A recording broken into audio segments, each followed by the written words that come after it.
think we're ready to get started. So we'll start by doing the Pledge of Allegiance.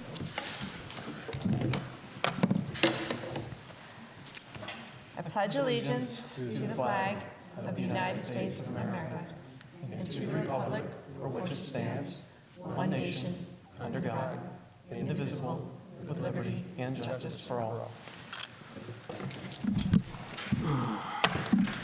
All right. Well, welcome, everyone. It's so nice to see people here. I love it, and thank you. I know there's a lot of other things you could be doing, so I appreciate your time. Tonight, we're going to start the clock for public input. And, just as a reminder, public input is for everybody to say anything that they have on their minds.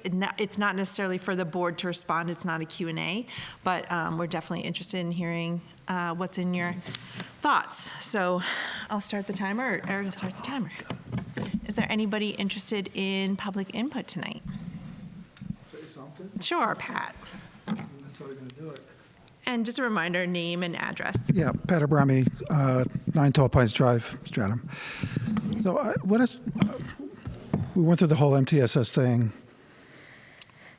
Both sides won. I'll just leave it at that. But when it comes to MTSS, what I want to know is what happens with that data down the road? What happens when they are 5th graders going to 6th grade? Does that data follow them to the 6th grade? And number one, is that data kept private, away from the public eye at any time? Can someone answer me that question, please? No one has the answer to that question. So this is not a Q&A.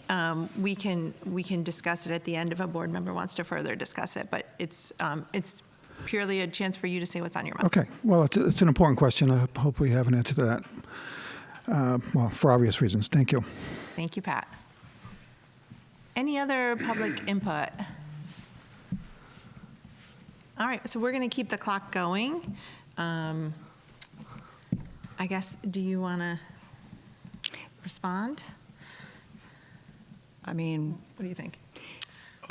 We do have an information night coming up where we'll be covering a lot of that on May 7th? Yeah. So I think that would be a good time to hear, the whole presentation from the team. Sure. I also think New Hampshire has really clear guidelines about student data and security.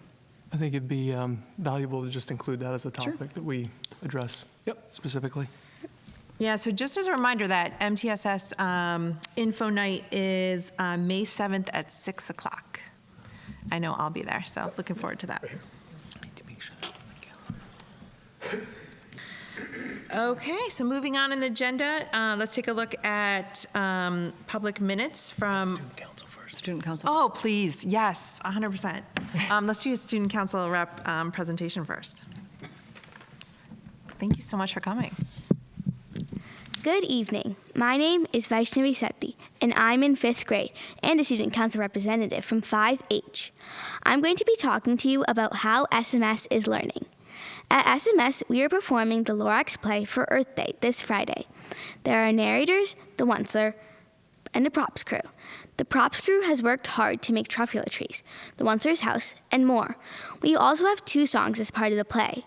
We are singing Let It Grow and Needville from the movie.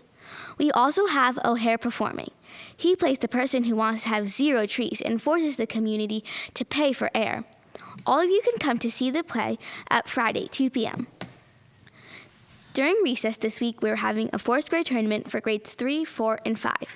Mrs. Locke and Miss Batchelder have worked hard to make the tournament happen. Each player has 10 lives throughout the tournament. We play at several stations in the gym, and if you get out, you lose a life. The top 5 players will play in a final game where people will drop out of the game as they lose until it is a 2-score tournament and there is a final winner. The 5th grade is going to be heading to Boston for a field trip in May. We will have to arrive at the school at 7:45 a.m. We will then be going to the Boston Tea Party Museum. After, we will walk to the Boston Commons for lunch. Then we will walk to the Freedom Trail. We are also learning about the colonies and Revolutionary War. So this trip is going to be fun and interesting. Thank you. That was so great. Wow, that was wonderful. Thank you. Opposed. Does anybody have any questions? When is the Foursquare tournament again? It's currently happening. Okay, yeah. Eric? Asking for a friend. Yeah. Okay. Let the minutes reflect. Even better than your rehearsal this afternoon. That was wonderful. Thank you. All right. Without further ado, we'll head into approval of the minutes. So the minutes, public minutes from March 20th. Do any board members have any edits on those March 20th minutes?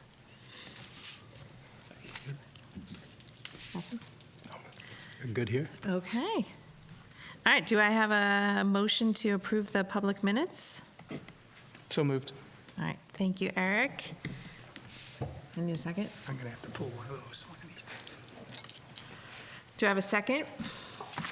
Ken. Thank you, Ken. All right. All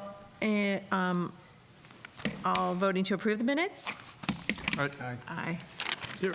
5-0. All right, let's take a look at the non-public minutes from March 20th. Any changes to the minutes? All right, seeing none, do I have a motion to approve the minutes? Motion. Thank you, Paul. Do I have a second? Sophie seconded. Sophie, thank you, Sophie. All in favor? All right. I'm going to abstain because I missed it. All right, thanks, everyone. All right, moving on to the superintendent's report. So manifest and financials in your board pack. We sent you the financials for the last current month. So within this month, we actually decreased the expenses by $25,781. And this was due to looking at the encumbrances that we had for some utilities and some positions that had not been either filled or had less days worked. And also one of them was we moved a health expense for a food service person to the correct fund, which is not the general fund. So currently we're looking at remaining expenses of $691,225. And with the additional revenue that we've received, we're looking at an end-of-year position of $740,259. Wow. Anyone have any question on that? So on the warrant in March, we voted to move money into the trust funds. That would happen at the end of the year if there's still a balance. It would actually happen at the very beginning of Very the following beginning. year. Okay. Yep. So yeah, that's a pretty large balance. Can I ask a question on that? Michelle, what's the mechanics on that again? So we would know what the balance is at the end of the year? Right. So if we had $740,000 at the end of the year, that's what we would call the fund balance. And so on effective July 1, the portion that you had authorized in the warrants in the meeting to move over to a trust, we could then send that money to the trust effective July 1. I see.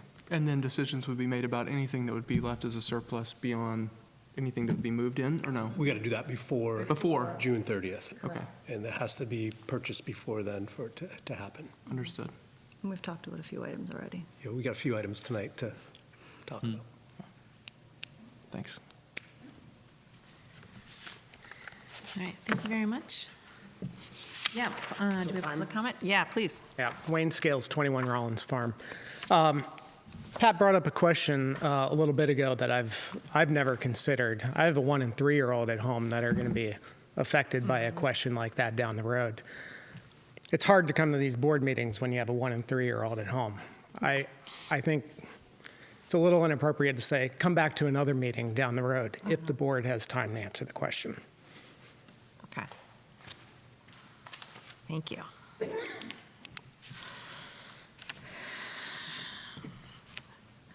Okay, let's look at superintendent goals. Yep. In your packet, you had a roadmap from success. So this is what Dr. Asbell has been working on the year based on her goals. I believe she went through quite a bit of them on Monday night at our joint board meeting. I wanted to see if there was any questions you have or if there's anything else that you would like me to give further details. During public session, I know that you'll be going to non-public to formally put together your report from Stratham on her evaluation. So just wanted to be able to answer any questions from the metrics. Again, her goals were to develop and implement a vision summit, which happened back a couple weeks ago. Actively creating a culture of collaborative communication with staff, students, and parents. So that's the number of meetings and the different ways that that has been occurring. Goal number 3 was to outline a process to develop a strategic plan. Again, we heard a lot about that on Monday night. We've started the process. Once the vision statement is done, then we will build that into our strategic plan for next year. Build leadership capacity through appreciative coaching for all administrators, and how to lead change to support development and implementation of a multi-tiered system of support in academics and behavior. MTSS system supports all students at all levels of learning. Again, that's the training we've been doing throughout all of our schools on MTSS for both academics and behaviors, and the different meetings that she has attended and been a part of. And then the final goal that Dr. Asbell has been working on this year is to create partnerships with others, build and contribute to policy, structures, and strategies that foster cultural competency and sustained commitment to equity. So that's the different trainings in regards to equity, implicit bias, and the work that we've been doing throughout the schools regarding that as well. So those are the goals that she's been working on with the metrics attached to it and how she's been working to accomplish those goals. So any questions that anybody has on any one of those goals or the metric that has been used? I know we've been talking about this. So my understanding is we're filling this out like through a board lens, but you're going to be asked to fill it out. You're doing a 360. So I've already been given the 360. Yeah, okay. Similar questions, but from my perspective of the leadership based on her goals as Yeah, well. okay. Correct. Yeah, we've all been at the central office been asked to do that. Okay, great. Yep.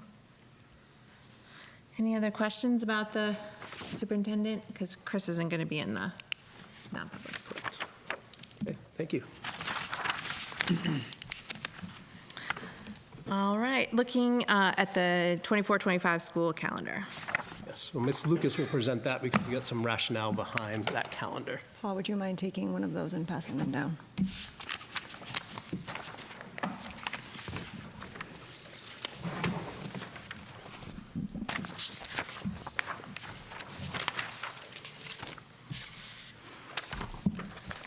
So about 6 weeks ago, maybe 8, no, I guess 6 weeks ago, the SAU calendar came out. And then, as you know, within the schools, there are different contracts that dictate the number of working days for staff and students, right? Depends on the district and the contracts. So in Stratham, the educators work 184 days, and the students attend school 175 days. And next year is sort of an anomaly of a year. As you may have heard through the joint board meeting, in December, the December break is longer than it would typically be. Part of that is where the holidays fall, but also part of that is because SAU 16 has an SST. There are some New Hampshire laws that dictate how many days the calendars between those communities can vary because they have sending schools. Does that make sense? Can you say what an SST is? Seacoast School of Technology. Yes. Yeah. So because of that, and there are multiple sending districts, the state of New Hampshire sort of, again, dictates how many days the calendars can be varying by community. And it's a total of 10 across all schools, across all years, across the entire school year. So in order to make the calendar work for SAU 16 and align with that, the winter break, the December break, is 2 full weeks. So that then impacts when students would get out in June, right? And so we try to be really respectful of not having kids get out in late June, but trying to be in like the middle of June. So the in-service days, which are 9 for our educators, are typically able to be woven more seamlessly throughout the school year. But because we didn't want to bump students late into June, we have to look at some different alternatives. So that's one thing I wanted to share. The other thing is the SAU elementary schools are sharing 4 in-service days intentionally. Part of that is to better utilize our resources. So for example, if we bring in a consultant to meet with us, but Exeter Elementary Schools, Main Street and Lincoln Street don't have the same day, we can't utilize the same consultant, right? And there's a lot of alignment across SAU 16, so it makes sense for us to be aligned on some of our in-service days so we can capitalize with our services and learn professionally from each other. Otherwise, we don't get those opportunities, which we're excited about those opportunities. So that's another piece. Third factor to consider when looking at the calendar. In previous years, because of the ways we've been able to build our in-service days within the calendar, like during the week, we were able to schedule our conferences, student-led conferences, during a day that was an in-service day. We do not have an in-service day in April next year, which means we need to create time for student-led conferences without bumping the students to later in June. So we are proposing that rather than just come back for 2 days in August before students come back, we're proposing that we come back for 3. So that's a day that we would be here that doesn't bump a student day because it would be the week before students start. And then similar to like we did last year, the associations would like to do evening events that would make up one of those days. This year we did a half day because we did it for our student showcases. Next year we're proposing the 2 student showcases and then an evening of student-led conferences as well, so that we can get those in without having to have another day of no school for students. So 7 of the days, or 8 of the days are now visible in the calendar you're looking at. One of the days would be the evening events that they would be trading off. So I have a letter that they wrote and drafted and signed, but I was summarizing the letter for you with a little bit more detail. And last year, we did the same thing. We brought the calendar. You guys ask questions and then either vote to approve or ask us to go back again. Yeah, I mean, as someone who works full-time, those nighttime conferences might actually be nice. It'd be cool to see how parents feel about them. I guess one of the questions I just have is, these Thursdays, it just feels like is it so disruptive to the week, when, like, for example, student-led conferences were last Thursday and then kids go back to school Friday? Yeah. It just feels like you're always planning for the conference, then you have the day off, and then what happens on that Friday?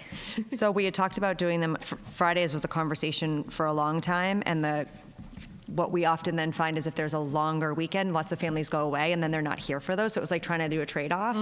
Similarly, it's exhausting to do them for students and for staff. So to try to do them like on a Monday or Tuesday is really, by the end of the week, you're like, oh boy, so it's kind of trying to find that balance. Okay. And when we surveyed the families, I think it was the end of last spring, it was kind of like a toss-up. There wasn't like a huge percentage that wanted one day over another. Next year, you'll notice that a number of the in-service days are actually on Tuesdays because of voting days. So now that the town is using the school as their location for voting, when David Moore approached the board a couple years ago about doing that, it was really important to always be here, not to try to split between different buildings. And so that also impacts our in-service days and the day of the week that they are. Yeah.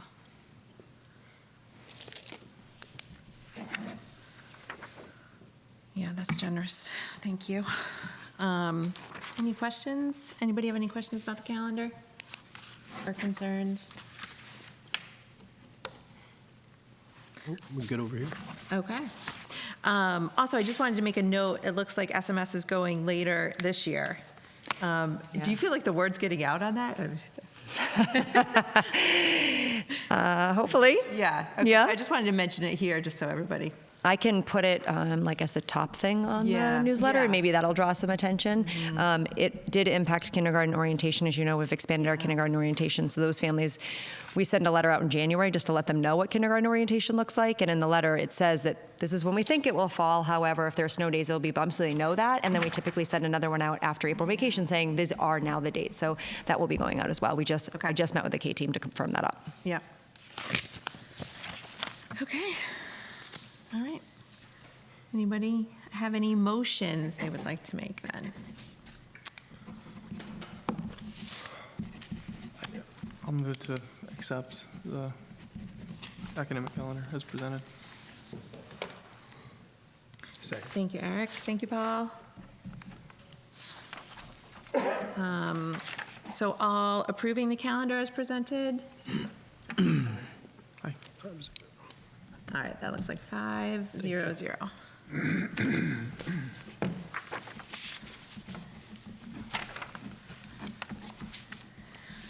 And then, is this you, Michelle? Signature on general assurance? Nope, that's me. Okay. So I put the packet in front of you. Oh, yeah, we signed. Use it in there. It's all in here. So I just got to make sure you have your initial on every page. The general assurance is just the signature that we will be spending the money that we get allocated for both state and federal grants and following the outlines in the accounting system properly. Just yours. It's right there, Jennifer, actually. Oh, this, okay. That packet. So if So no, we you have can not. initial each page, and then on the last page you have to sign. It is required that the board chair or designee signs off on that. Okay, I appreciate it. okay, sounds good. I can do that. Okay, without any further, let's start talking about board reports and committees. So Paul and Sophie and Chris, do you all want to talk about the building committee? Sure. Okay. Go ahead, Paul, you can start. Okay. So there's no guidelines on how to do this, so I made them up. Can you hear me all right? Is this on? No? How about that? It's on? You can't hear me? Not on? It's on. It's on. It It's just projecting for the projects. TV. It's not going to project in the room. We'll have to be loud. Okay. So what I did was I wrote down my thoughts here, and I'm going to read them so I stay on track. 3 weeks ago, Jennifer asked me if I would chair the building committee. At first, I was hesitant, but then I realized that this was a way for me to add value to the community, so I agreed. It's a large project, and to do it justice requires investing time. The other board members are working full-time and raising families. I'm not. So on that basis alone, it makes sense. And by the way, I want to say that the board has been not only accommodating, but they've been welcoming to me, and I appreciate that. Thank you. Since then, I've attempted to read all of the public documents on the subject. I've been trying to piece together a picture and a timeline of events up to February of this year. I want to summarize what I've learned, and then I'm going to make some recommendations to the board tonight and open it to discussion. Does that sound fair? Caveats. Great, thank you. Sophie, the second building committee member, has not had any advance information on what I'm about to say, so this may or may not reflect her views. I don't know. Further, I have had only access to the building one time for a 45-minute tour, so I don't know the intimate details of the building. Finally, learning the complete history of the last 5 years has been a bit of a struggle, so I may have to amend my views later if more information or different information comes to light. So for example, just today, I learned that an RFP for the expansion renovation, I may shorten that to expansion or something like that rather than saying 2 words, an RFP for the work was put out on the SMS website either in late 2018 or 2019. I don't have the RFP or the responses, but I have asked to see them. I assume multiple bids were received, reviewed, and Banwell Architects was chosen. Banwell made their first walkthrough in mid-2019.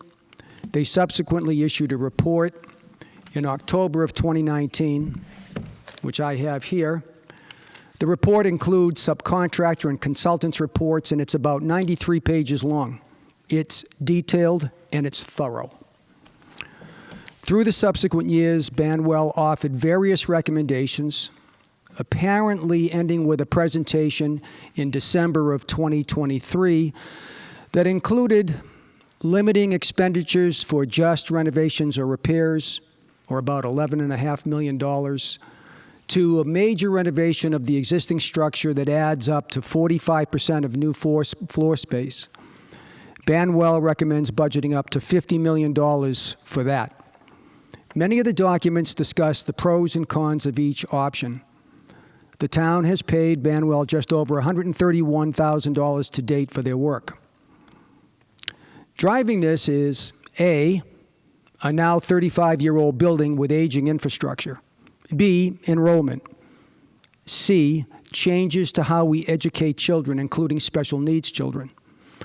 I want to briefly address each as I see it today. Aging infrastructure. The building needs work. Some is relatively urgent, some is not. As mentioned, $11.5 million is estimated. More on this later. Enrollment. The average annual enrollment for SMS from the time it was placed in service through this year is 1,616 students. Enrollment was the highest through 1997 when the school housed 6th grade. When 6th grade moved to CMS, enrollment dropped. 4 years after this expansion effort started, in 2023, the town commissioned an enrollment study, which I also have here. I believe these are on the SMS website, right? Enrollment study. It cost about $6,000. It's 53 pages long, but the pivotal pages are pages 22 to 25. It states what many people already know. The country, New Hampshire, and this town are aging.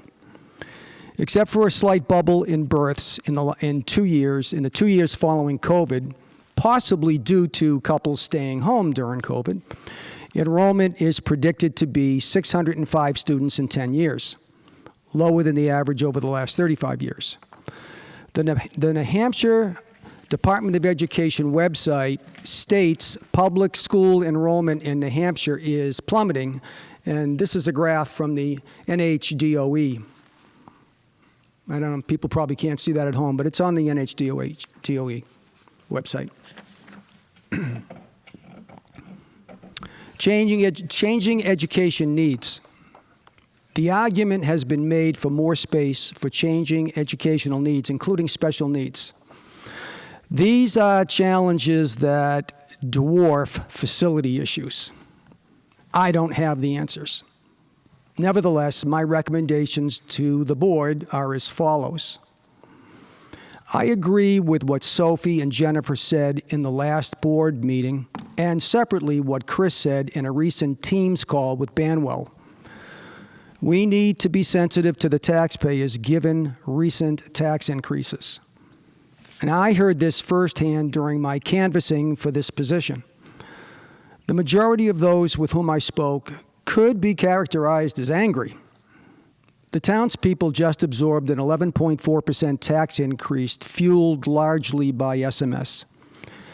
Asking taxpayers to fund a full expansion, as noted in one of the options presented by Banwell, adds more than another 10% to the tax rate by 2026. In my view, it solidly ignores the burden to the taxpayers. Banks are required to clearly state the full cost of a home when signing for a mortgage. In a similar fashion, taxpayers need to know that a $46 million bond will cost them between $74 and $97 million, depending on the term, at current interest rates. We also need to keep in mind that a larger building means more salaries, more in monthly operating costs, more of everything. The tax burden of the bond is one concern, but higher operating costs plus inflation will also add to the tax burden. We need to make this affordable for the taxpayers. Therefore, with Tim Harrington's input, who knows this building inside and out, and working with the chosen contractors, my recommendation is we stay within the existing building footprint. We prioritize facility needs as urgent, I should say A, urgent, B, important, and C, fix when possible. We fund them in that order over multiple years. At 35 years old, relative to today's technology, the school is not energy efficient. Therefore, in my opinion, the urgent category includes improving the energy efficiency of the school, which begins reducing reoccurring expenses immediately. Lowering reoccurring expenses could be viewed as providing more money for education. Perhaps we could even structure it so that savings are funneled into an education rainy day fund based on a predetermined set of criteria. Personally, I think that would be kind of cool, and you could involve the students in that. How do we save energy? If the state fully funds solar or funds it so that the impact to the taxpayers is truly negligible, we do it. I'm for that. I have solar panels at my own home, and I haven't had an electric bill for 3 years. Okay, the return on it is probably outside my lifetime, but nevertheless, it's green, and I think it's worthwhile. So how much gets funded and when? It will likely be the cost of the items in the urgent column as determined by consensus. It may not be, and hopefully won't be, all $11.5 million. Now, following on to what Kate Lucas said also during that same Teams call, we have educational needs. In reviewing the school plans, the school has, or had at one time, 35 classrooms. After 6th grade went to CMS, I surmise 5 classrooms were repurposed. Repurposed 2 again, providing more room to special needs. The remaining 3 classrooms can be flex rooms for bubble grades. If not needed for classes, they can be used for other purposes at different times. The cost of repurposing rooms is TBD, to be determined. I have a few other recommendations for repurposing to be discussed later, but I need a lot more information and need to understand more, much more about what others think. I'm really new at this.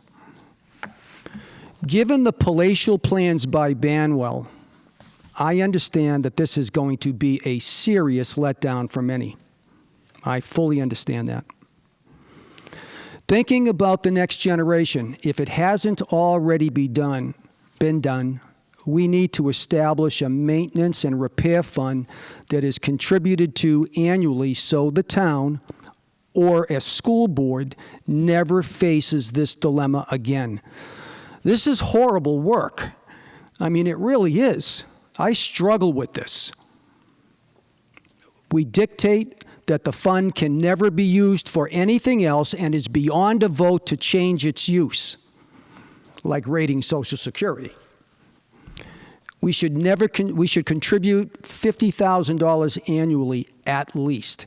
You look at the service life of major components and divide out what it costs to replace those as an estimate 20 years from now or whatever, and that money needs to be put in the rainy day fund along with money for other major items. And that way the money is available when it's needed. And you're not agonizing over these types of decisions. Safety first, especially when it comes to children. It's always been safety first for me. In a home, in an apartment building for adults, doesn't matter. You can't replace a life, and all the money doesn't matter if a life is lost. Safety first. I don't know why the school was designed with only partial sprinkler systems, but that needs to change in my opinion. Listening to Kate, it also would ease police safety concerns and would bring fire and safety in line with each other. This would fall into the category of important. Refurbish or replace the temporary structures, but not for students, for teachers and staff. This would likely ease the requirements for the buildings if it's just adults that are going to be in it. And I think it would help the children feel more inclusive within the main building than to be banished to ancillary structures. It's kind of a mind thing. My overall summary: it's been proven more money does not equate to better educated minds. Dr. Ben Carson is a perfect example of that. Children are resilient. They will learn sitting on a park bench. As parents, we all know what matters most is for children to feel loved, be guided by caring adults, and receive nurturing during the educational process. Beyond that, we do the best we can with the resources we have. I open it up. Thank you. Thank you, Paul. That was great. I appreciate all your thoughts and definitely all your hard work. I can vouch for how hard you've been working this last month. Sophie, do you want to add?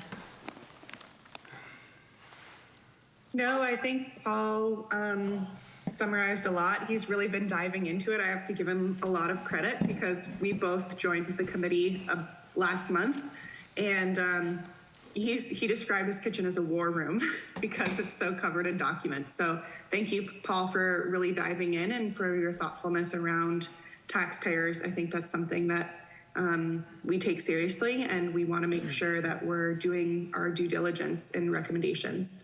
So I think, yeah, we have a lot to learn, we have a lot to discuss, and we have a lot to figure out as we move forward with this renovation. Thanks. Chris. Yeah, thanks. And thanks, Paul. He's got more energy than I think he knows what to do with. We've been having quite a few calls, so I appreciate the work behind the scenes. A couple of things that I have for the board that we really need to talk about is the goal of what we want to get this done. We had originally talked about this going on a 2025 warrant article. State aid doesn't come out till 2026, so we can't apply in 2025 and then be eligible for state aid. We'd have to wait till 2026. That's the motion of this board. So that's something that I think that the committee has to think about when we meet as a full committee. So that's one question I have for this board to think about. We talked about the needs, both facilities and academics, and Kate and I have been meeting, and we understand that. We've heard, about the cost and how we might be able to reduce some square footage. So that's on our task to look at on the 29th of April, to really look at the Excel spreadsheet that I don't think Paul has a copy of yet, but Paul, it talks about the needs of the building and then must-haves and then wants. So kind of similar to the proposal you were talking about in your plan of what we really need to do. Is that the Banwell spreadsheet? That is a Banwell spreadsheet. Yeah, I've seen that. Okay. I've seen that. Perfect. So we would go through that as kind of our base, because that is how we do academic programming here. That is very standard for any renovation or new build. You build your space based on your academic needs. So that would be the second one. We had talked about building out the committee to bring more stakeholders in. So I would love to get guidance of who we would like to bring back in. I think we need more residents of families who have students in school and don't to be part of our full committee. And I'd like to set a more kind of aggressive schedule where we would meet more internally. So the internal would be Sophie, Paul, Kate, myself, and Tim to be able to answer questions that we can look at with the school, then bring those to the full committee, and then that information could be brought back as Paul's report of what we've been working on. And then the last thing I just want the board to be made aware of, which definitely can have some concerns. Right now, in legislation, they are looking at House Bill 1187. That bill, if it's passed, would eliminate the agreement of financing options for any schools to fund much-needed school building upgrades with energy efficiency improvement projects. So therefore, your boilers, your HVAC units, and other efficiencies, windows, we would not be able to get lease financing for. So that bill is being heard right now. If that bill is passed in legislation, we would have to look at other ways that we would have to pay for it. So I want the board to be aware of that, that's being heard at the state, and that could have some major implications if we just do some of the facilities-based needs that we have on the list. Question. I don't understand what that bill is doing to what? It would eliminate the ability for a school system to lease to be able to upgrade your boiler system, your HVAC system, your windows. By virtue of lease? Yes. Oh, that's what we talked about in the Yep, so previous thing. when you go to a bond bank, we would not have that ability to go to a bond bank. Right. And they're looking at eliminating that. They're looking at eliminating that. Right now, we can do a bond for anything that we'd want to do, how we write it. This bill would take that ability away. So as we're talking about this project, I think we have to keep this in the forefront. The lease aspect of it. Correct. But you could have a capital purchase through a bond. Right. So I need to know more and look at it. It's still being heard, so I'm just going to track it. But I needed to bring it up tonight so we understand that there is conversation that this might might hamper some of the things that we were talking about. Another question. So I know that the state had, I'm going to use the term moratorium, for lack of a better term, on state aid for funding these, school renovations, expansions. But that moratorium is expected to end, and it's supposed to go, because I had heard that they were way overextended on it. It has ended, and then it went by needs-based projects. So buildings that were in dire needs went to the top of the list, and so that money's already been spent. The money that was being held, and there's other projects that would need to be funded first, need to be funded next. So there is no money that is being able to fund all these projects that are next in line. Okay, so when it opens back up in 2026, I don't want to put words in your mouth. Was I to understand when in that Teams call that even when it opens back up, it's a long shot?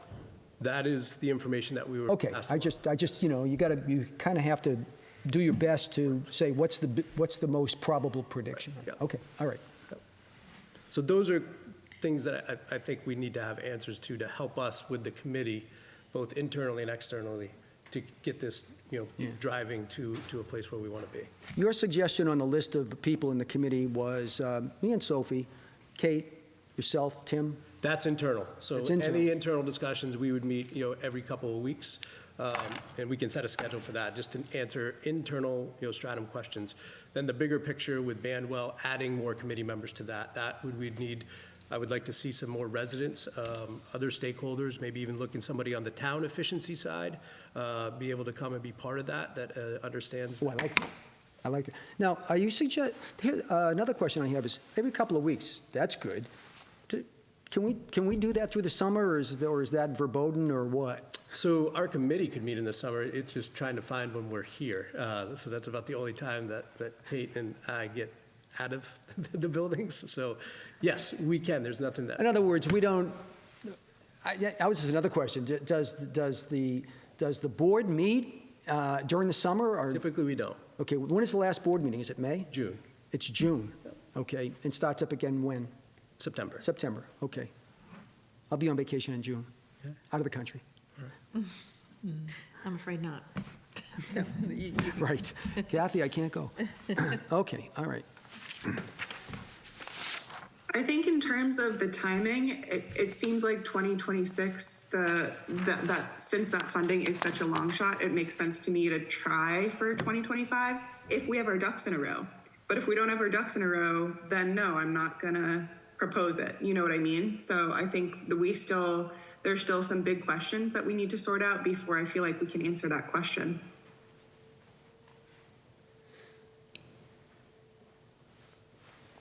May I speak? She's the chair. Oh, no, sorry. Please do. How do I do that? Am I supposed to say, may I speak, or what do I, you have to recognize me? I think so. But go ahead. Okay, well, if we can meet during the summer and keep things moving, let's put it this way, you'd have to meet during the summer and keep things moving to be ready for 2025. And, that was the goal, you'd stated that all along, that's the goal I've been working towards. Yeah. We don't have a moment to lose, really. Yeah. Yeah, and I also just want to say, I think some of the things that you mentioned, like regular updates to the maintenance trust fund, I think that's a great idea, and I think that's something that this board should really seriously consider and enforce, right? It's hard at the end of the year when you want to return money and all of this, but I do think that's a great plan. Can I speak? Yeah. I'm sorry. So, I've been listening with interest about funds that are available at the end of the year, okay? And I don't really fully understand what you're doing with that money. I mean, I know it's going somewhere, but can some of that money go into this fund? Right, yes, That's what we should be doing with it. yeah, right. We vote on that.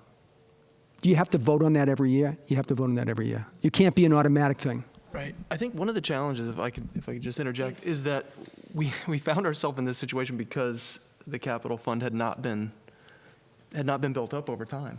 So now we're looking at a bond.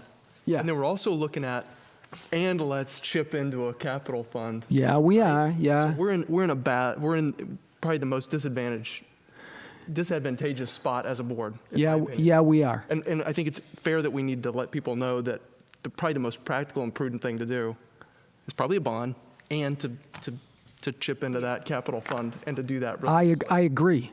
You just don't want to, no board in the future needs to be in this position. And the taxpayers don't need to be in this position. Yeah, I think a couple things that I would sort of disagree with you is I think when we look at enrollment data, we have to be so careful how we talk about that. When you just hold up a chart, I think you really need to kind of define for us what you're looking at, what years, what ages. So I just think data is really powerful. Let's just be real careful that we're defining it. I also can't stress enough how important, Kate's consultation and view is essential to anything that we decide to do, right? We are guardians of the finances and governance, but, obviously we defer to the administration. And, I'm looking forward to hearing a lot more from Kate as we do our must-haves. Also, I just wanted to say too, we've talked a lot about additions, and I would love to talk to you about this. There's someone at the town that I've been talking to a lot who's really interested in this project. He also has kids, and I know Kate's forwarded me a local Stratham woman, and I think we've been sort of sounding out various townspeople, so I think for them to sort of join your committee and be up to date on what's going on, I can give you some names there too. Jumping in, what is the process for getting more folks on the committee? Chris or Jen, can you speak to that? That's up to the board. We could put out an invitation for people to write a letter of interest, and then we could go through it as the board if we'd want, if we identify. You could reach out if you have people that you would like to bring back. So that's really the course of the board, how you'd like to bring more people onto that committee. Yeah, so in that folder, in that Google folder, I did save, I saved Kate's email, I saved O'Keefe's email, so you can check through there. There's some people that have reached out that would be great. I saw that. Yeah, good. Do we want to set a cap for how many folks we want to, because it seems like we need to get those people on board as soon as possible. Yeah, I think that's probably a subject of the internal meeting that you guys would have. Yeah. We can do that. Okay, so do you want to defer then, Jen and the rest of the board, to the internal committee to develop a process for getting more folks on the committee? Yes. Okay. Great, excellent. The clock's still ticking. Yeah, it expired a while back. Oh, it did. I'd be happy to make a motion for another 5 minutes, but only if we know how many people want to speak. Maybe if we finish this conversation, and then I totally agree with you. Yeah.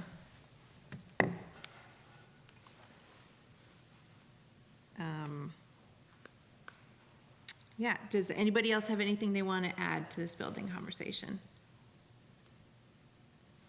I'll only add that I've talked to some townspeople as well that have been willing to pitch in and offer advice. And I think that's a great idea because they have all of the same interests, at heart. Mm-hmm. Yeah. I think one of the things we did talk about on the committee is sort of understanding the parameters of what you're presenting, right? Because then you get a lot of cooks in the kitchen. And so, at what point are you ready to bring people on, and at what point do you feel secure enough in your plan? But I agree with you. You definitely want external communication, because getting anything, on the warrant is going to require a lot of support. Going to require a lot of Support from the top. support. I thought you said sport. maybe require that too. I think we'll be in a good spot if we can get the other committee members at our internal meeting and also start to look at the educational specs that Kate put together with her team and try to do some reductions in that. That then brings us to the big committee, so then Mike Davey and Brad can reduce that down in a schematic frame for us and then start to put some cost to it. Then we can take a look at that with the big committee. That will start being able to get out to the community to do our community conversations. Because that was our goal, is that we need to get this out to the community to vet it, to hear more information, to see what their concerns are with a dollar figure. Exactly. So this has been really helpful to be able to get to that point. So I have a question, please. You were talking about the needs versus wants type thing, and I saw that, Banwell put that together. Last one was, there was one dated 2021 and one dated May 8th of 2023. The partial that they're talking about, their partial renovation, that's not that one, is it? That's just renovations. No, I think I've answered my own question. Never mind.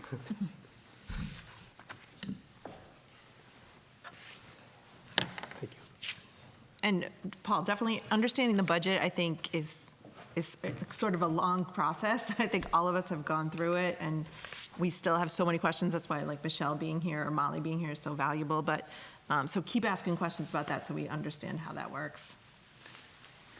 I'm happy to do that.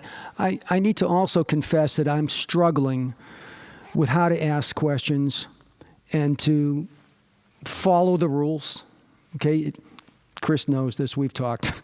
It's not like the private sector. I understand that there is a need for complete transparency. Okay? I understand that. I just want, as I go through my thought, I'm living this like all the time, right? And so I have these questions come up in my mind, and I desire to have the answers to them, okay? And I just want to get them soon enough before I forget the questions, I don't want to have to wait a month for them. So I think we're starting to gain our water level together on that. But that's a struggle that I've had. Okay. So the board members you guys can sign up to talk with any of us SLT members. If you would like to make an appointment for Molly and I, we'd be very happy to meet with you and answer any questions that you have on the budget or any questions you have. Okay? Thank you. Thanks, Michelle. Thank you, Michelle. Right, thank you so much. That was helpful.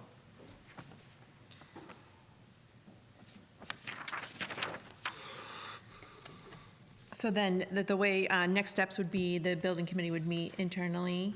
Yeah, and come up we with- had the 29th scheduled. So Okay, great. if Paul and Sophie can meet us with Mr. Harrington, we can start that work, start doing some of the dive into the ed specs, and then start talking about who we want to expand out and how we're going to invite them. I think we can have those two things done when we return, which will get us in a really good spot. And then we can share that back out with the big committee, and we can start, getting people to come to our future meetings.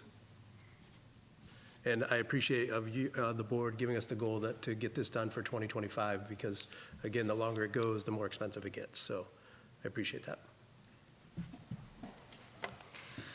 All right, thank you so much. Thank you, Paul. That was very thought out, and I appreciate it. Okay, moving ahead to the policy committee. Can I make a motion Please. for public comment? Oh, sure. An additional Oh, period of time? thank you, Eric. Yes. You're done? Do we have any volunteers that want to speak? Pat, okay. I'd like to make a motion to extend public comment for 5 minutes. Yeah. Do I have a second? Second. All in favor? Aye. Aye. 5-0. 5-0. Great. Okay. Yes, please. Okay, thanks. Matt Brumby again, 9 Toll Bonds Drive. So I'm probably the only person here tonight that actually voted on this building. I moved to Stratham in 1983. My son was in the second grade in this building. So when I heard about this expansion, I said, wow, $43 million. We're adding 45% of space. So I went to town reports and went all the way back, and the high water mark was 714 kids in this building. And that's when we had sixth graders in the early 90s. We had 714 kids in this building. So I'm having a tough time trying to understand why we need to increase the space by 45%. Even special needs, I don't understand it. I actually see a lot of extra room in this room here to carve out certain things for special needs kids. But I just wanted to point out that the school has gone through a lot, that the fact that we want to expand the cafeteria, we want to expand the gym. I was the guy who created the girls basketball league in this town. We had third graders, fourth graders, and fifth graders. The girls got tired of playing each other, so I created a league with towns all around here. We had tournaments in that gym. We had tournaments in that gym with 15 teams, and we did just fine, okay? And these were bigger kids. So, when we start saying we're going to expand the gym, I'm going, wow. Every time I go in there to the gym to vote, I said, this gym's in pretty good shape. And when I go and for other meetings in the cafeteria, I go, this cafeteria is in pretty good shape. Actually, overall, when you look at this building, you say, this building looks pretty new. Now, obviously, 35 years and some neglect needs some work. And I'd be the first one to say, if we need a new boiler, let's do a new boiler. It's basically anything that's going to save us money from a standpoint of energy efficiency probably makes some sense. But to have a $46 million expansion, that's going to take a lot of convincing to a lot of people. A lot of people. I think a more rationed approach, you might get a lot more people to agree to certain things, but to expand it. And when I looked at the blueprints of the new building that they came up with, I said, this looks like a regular school. I don't see where the extra special needs thing is. We added more classrooms, regular size classrooms. So, and then you're also faced with other competition. You never got it. If you reach 618 is the average census in this building since it opened. If you go all those years in there, I did. 618. So we got competition, though. You got competition from charter schools, homeschools, not to mention that the birth rate's down. And then when we talk to realtors are telling us that it's not just young families moving to Stratham. We got a lot of older couples moving here to retire. Not many young couples can afford to live in Stratham anymore.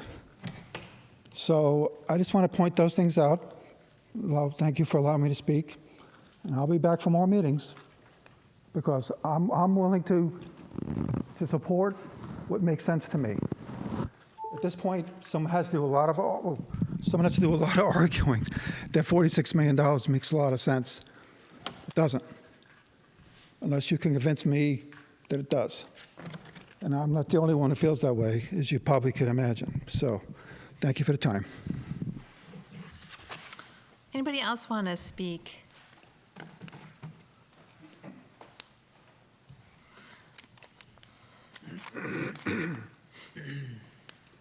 Hi, Rick 80 at 16 Kirkwall. Paul, thank you for the hard work that you've done on this. Would you be willing to maybe have to hold it? Sorry. Okay. Tighten the joint. And I'll just be brief. And these echo some of the comments that I made in either October or November at this meeting, that the community was surprised by their tax bill. And they were angered, and they're still angry. So all this good work that needs to be done, boy, trying to convince the community to do this is going to be a big uphill battle. So that's the only comment I have.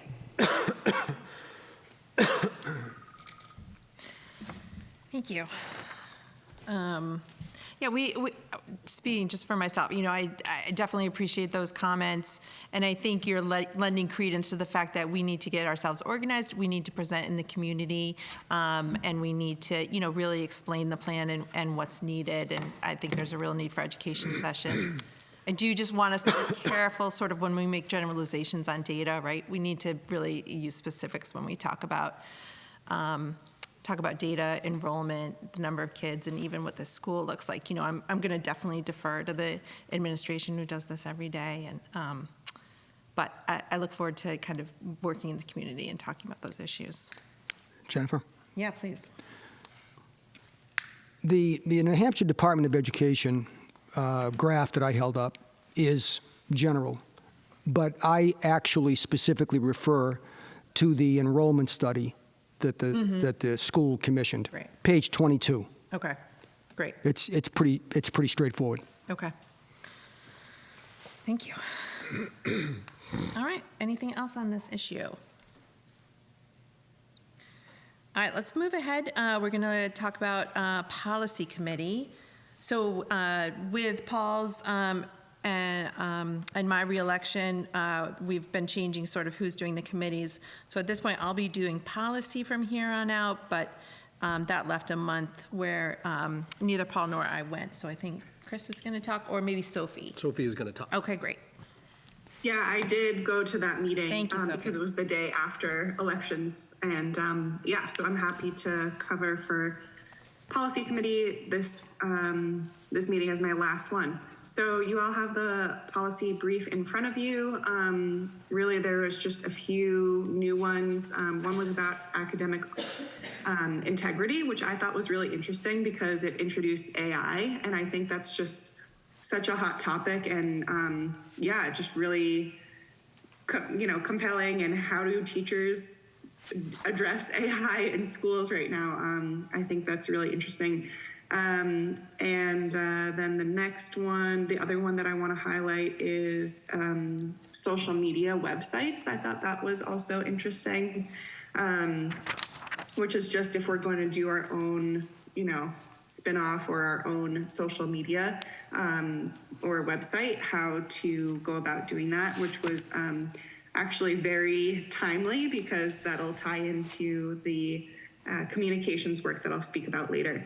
So yeah, if anybody has any questions about those, let me know. But otherwise, I would like to make a motion to approve the policies listed. I'd second it. All right. Does anybody have any discussion or points they want to bring up?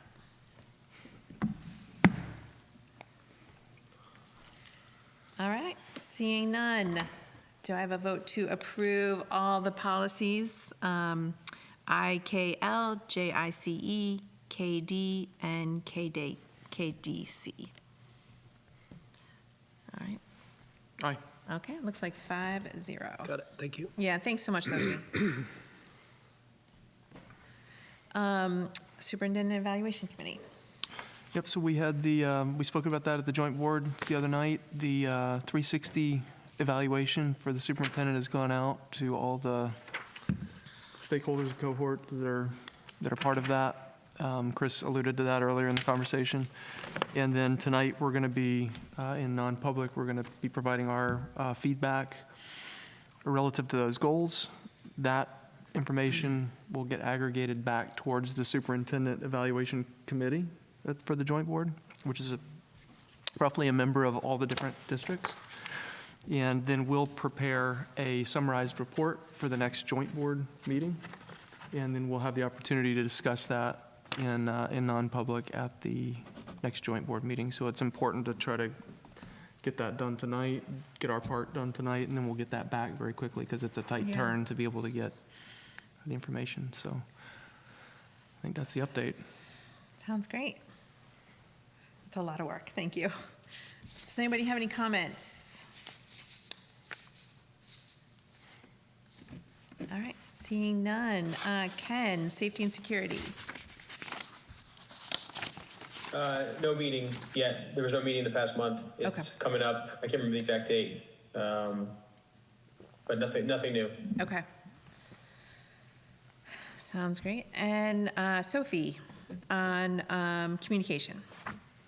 Yes, thank you. So you all got the proposal that I sent you, but after the district meeting, I was really struck by public comment and really felt like we're in a position where we really need to increase the transparency and communication of the board with the town and public in general. We need to be credible and we need to be trustworthy. And I don't think that we are perceived that way right now. And so I would really like to work to increase that and to increase our transparency and communication with the town. So I did a little bit of a deep dive since the last board meeting and just tried to figure out like what is the low hanging fruit that's out there for better communication that we're not taking advantage of. And I found a few areas. So one is digital newsletters. There are 3 digital newsletters that I think that are already going. We could just take advantage of them. There's the SMS newsletter. So Kate Lucas is in charge of doing that, our principal, and she said she would be happy to insert a little blurb from the board. There's the Stratham Select Board newsletter. David Moore also said he would run that by the Select Board, but seemed very favorable. And then there's the PTO newsletter. and I met with Rebecca Waltz and Kate. I'm blanking on her last name, but I met with them from the PTO a couple of days ago, and they said they would be totally willing to include content in their digital newsletter as well. So those are three newsletters that are already going that we could just have a little bit more communication on. My proposal is for content is Sharon Goulage does the notes, and so after the notes come out, she will email them to me directly so that I'll get them as soon as possible. I will write up a little paragraph or so summary of what I think the public would be most interested in about the notes from that prior meeting. I will send that to Chris, who will then distribute it to the board for review for a 24-hour period. So if any of you catch, if I'm like misinterpreting the notes or misremembering or think that we should change something a little bit, or if there's a typo, I'm very happy and would really welcome and appreciate that feedback. Then after that, I can send it off to those 3 sources for publication in those 3 newsletters. So that's one area, digital newsletters. Another opportunity is Facebook. I was trying to see if we should start our own as board Facebook page, but after doing a little bit more research, it seems like that may not be really necessary because we can utilize 2 Facebook areas that are already established. One is the PTO page, so they already have a PTO page, and they said they would be willing to distribute our content through there. There's also Stratham Talks, which I'm happy to use for promotion of events. I'm not sure if it's appropriate to blast all updates on Stratham Talks, but we can certainly know and frequently remind folks where to get that information if they would like to be receiving it.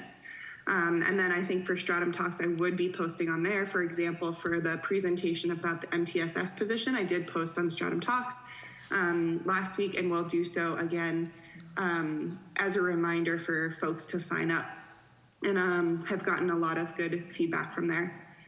And for the Facebook page for the PTO, the content that I'm proposing would be the same written blurb that I would send to the newsletter, so that would go out there.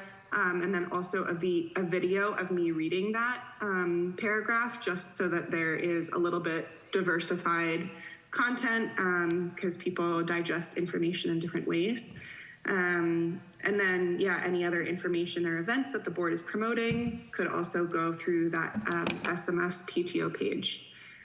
And then finally, I looked into print and contacted David Moore about that, and he said, as we all know, Stroll magazine just ended, so he is looking into some print options, specifically for Parks and Rec, for adult opportunities, learning opportunities, but they don't have anything yet, but he will keep me posted. So that could be an opportunity for print in the future if we move forward with that.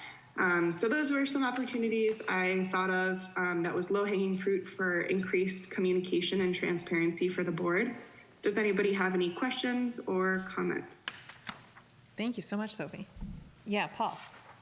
Yeah, the observation I would make is relative to Stratham Talks, post for announcements or informational purposes, but not content. Can you make that a little bit more clear? Yes, I can.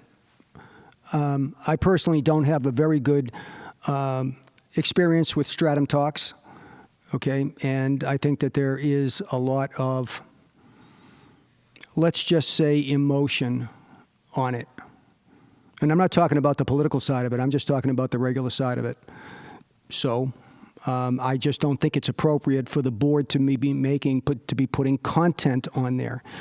I think that it's appropriate if the board wants to make announcements on there. I know that there are several thousand people that are on that site. So, yeah, it's a great way to get information out. That information exists if they want to go somewhere else to get it.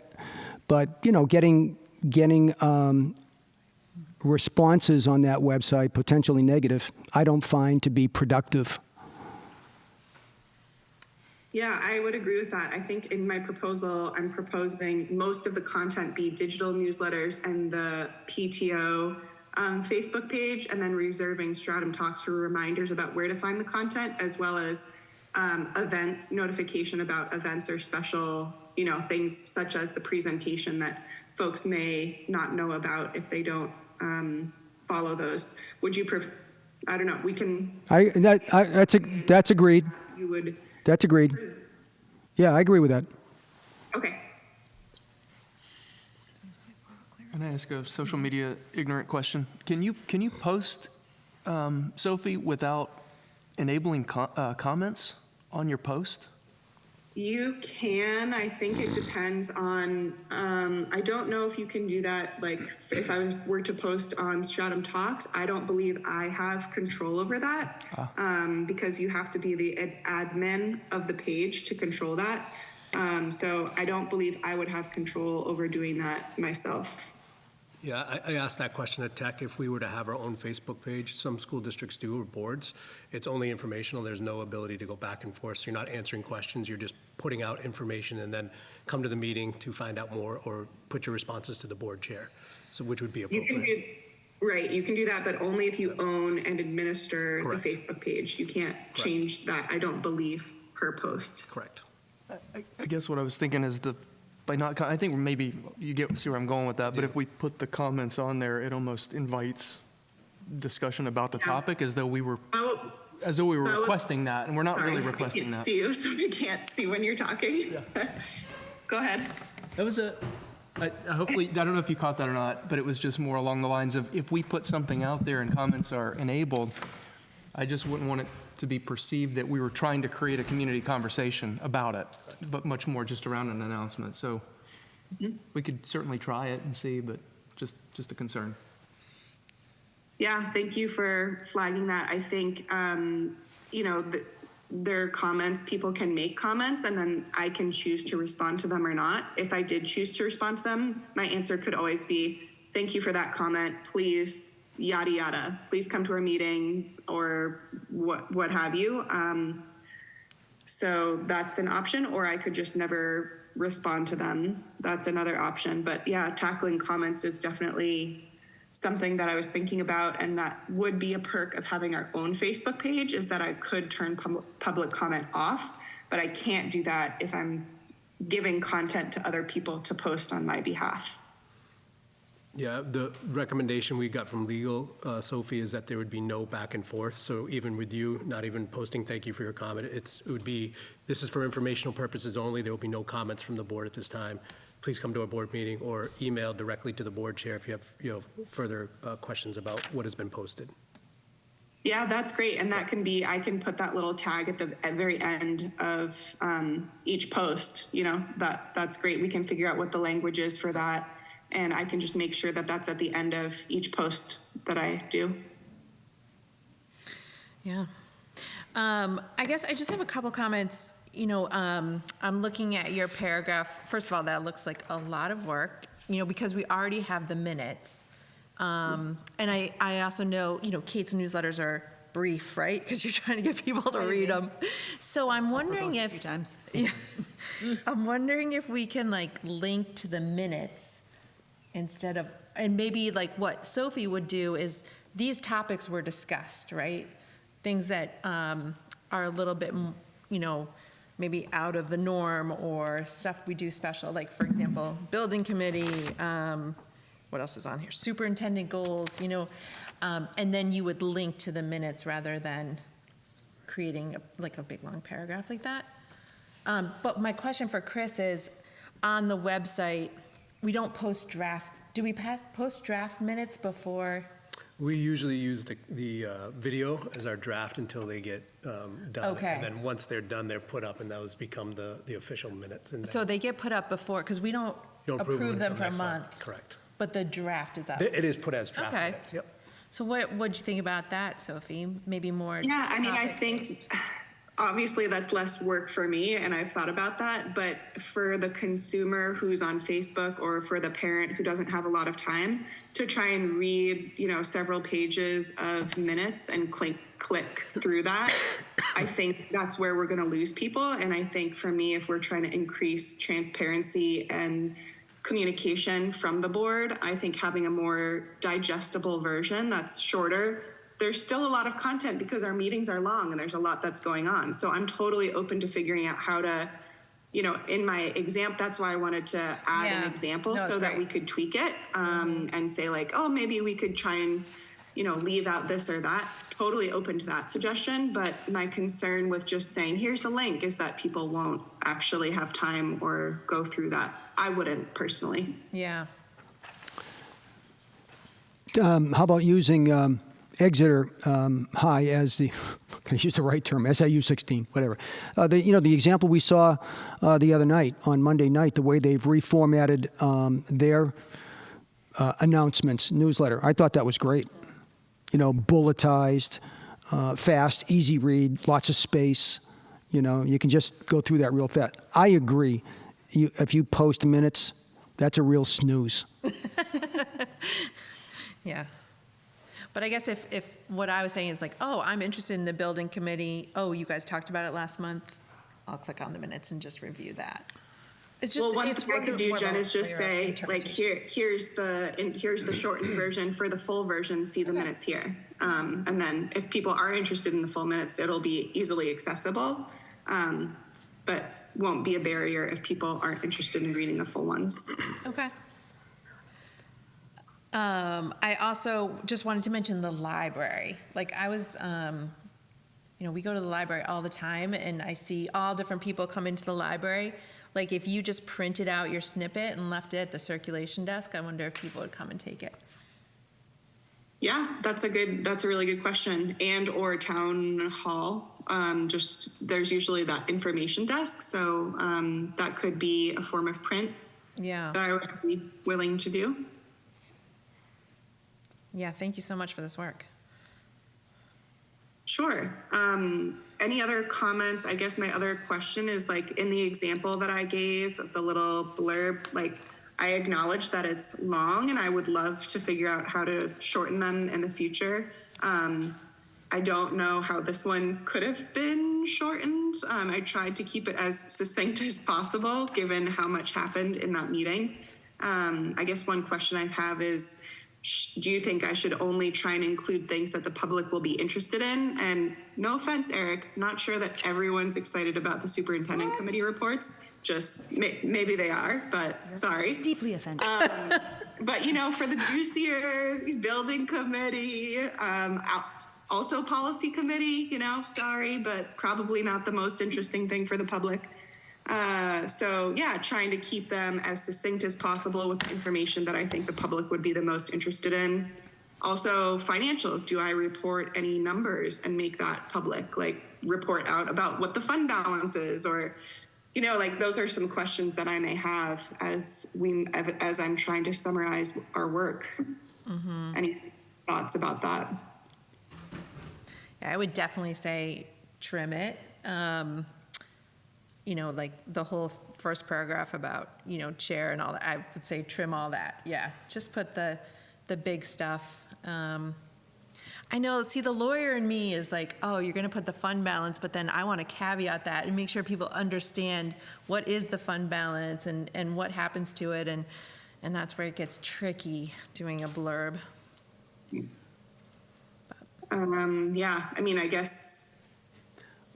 I don't know. Discuss financials. No, I agree with you, yeah. For the full report, and for questions about the financials, please email.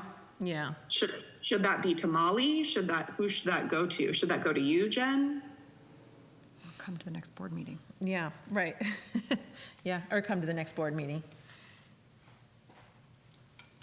Okay, so what should I report out anything about financials then, or just at the end, like the very last thing that we were discussing, maybe say, for more questions, concerns about this content or about financial information, please come to, yeah. How about I will workshop a little and sentence or two and send it to Chris to send to all of you to review and approve. I think that sounds great. Okay, that'll be included in my next, I guess. So after this meeting, then you guys will get an email from Chris after I get the notes with this blurb and then a tagline at the bottom. And if you all could check that out and definitely give me feedback on any and all of it, that would be much appreciated. That's awesome. Thank you. Jennifer, can I? Yeah. I promised myself I wouldn't speak, but Yeah. I'm going to. Yeah. I just think for like point of clarity, like the issues, the Facebook board says MTS coordinator. It is a presentation about MTSS. It is not about the coordinator position. It is about what MTSS, the structure, the framework looks like within a learning environment, particularly SMS. So certainly the roles that make that system work is part of that presentation. Right. And I feel like that's a point of clarity that's really important when she's sending the blurbs to the board. And maybe I'm wrong, maybe one of you would have picked that up, but I do think that that's an important piece of like whether the administration also needs to see the blurb to be like, the point of clarity is, because we often talk in educational jargon, that not everybody has the expertise or background in, and I would want to make sure that there's some clarity. We use acronyms all the time, and some of them are identical, and they actually mean different things in different contexts, and I do think that that would be a really important piece, especially if we're looking for full transparency and clarity. Yeah. That would be important. Yeah, I totally. Yeah, thank you for catching that. I agree. And, the more eyes on it, the better. Yeah, that's Chris, where. would you be able to give it to admin also for review? 100%. Okay. Yep. Great.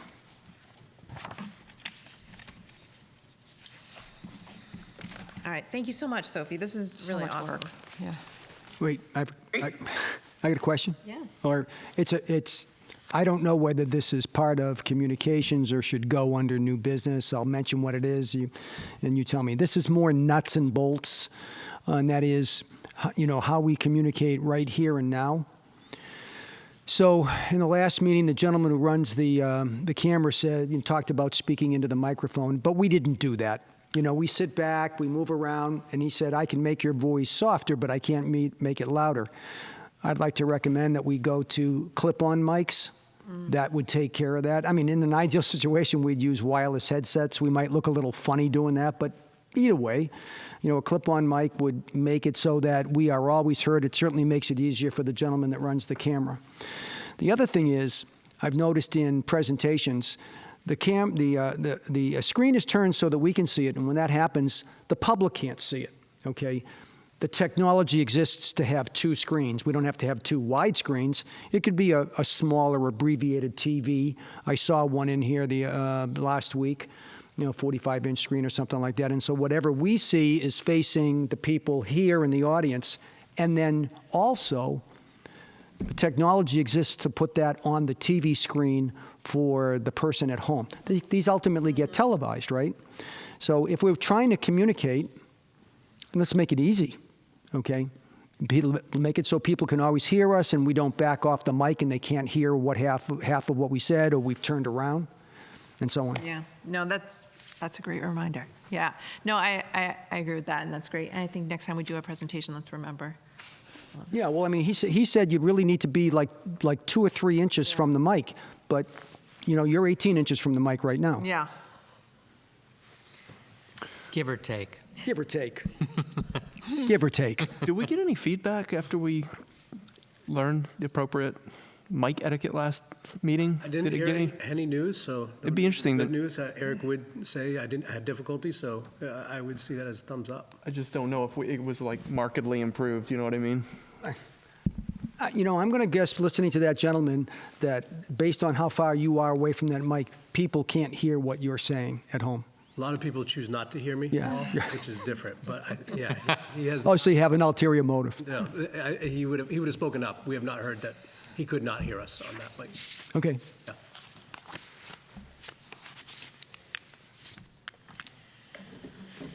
Great. Okay.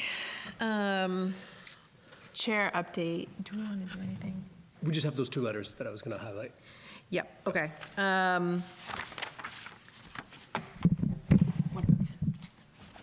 Yeah, and let's do it. Okay, so I just wanted to, because I was on Zoom last month, I just wanted to say just a congratulations to Paul, and another thank you to Kate Davis. And, I'm really looking forward to working with this board. I think, we've had really successful boards and good partnership between the board members, and I'm excited about the new term.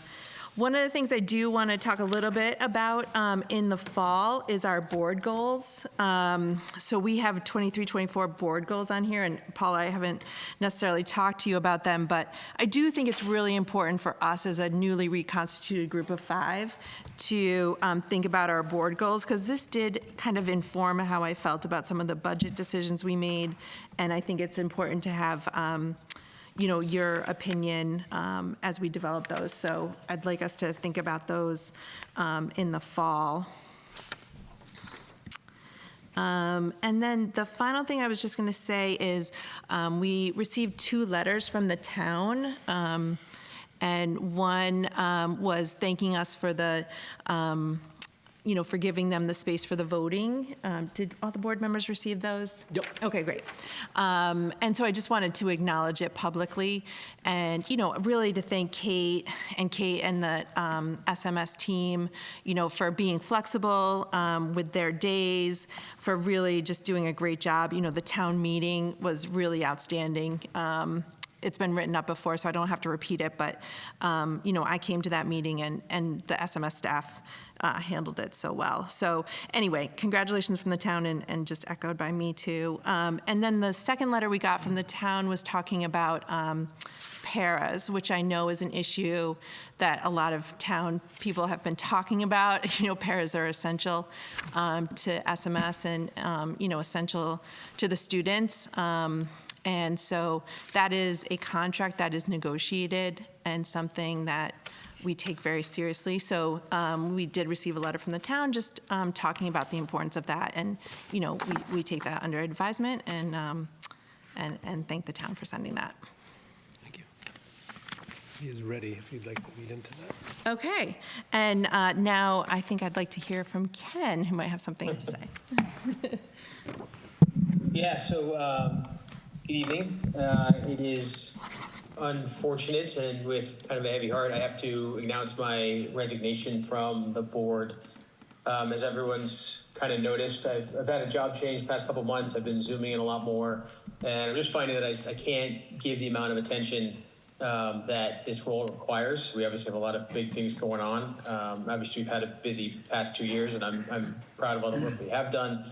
But going forward, it's going to get even busier, and I can't give it the full attention it deserves. And everyone on the board and everybody in the community deserves somebody who can give it that level of attention to detail and effort that I can't do anymore. So I'm sad to go, but I've enjoyed working with everybody. But it's time. Everybody deserves more than I can, give it right now. So.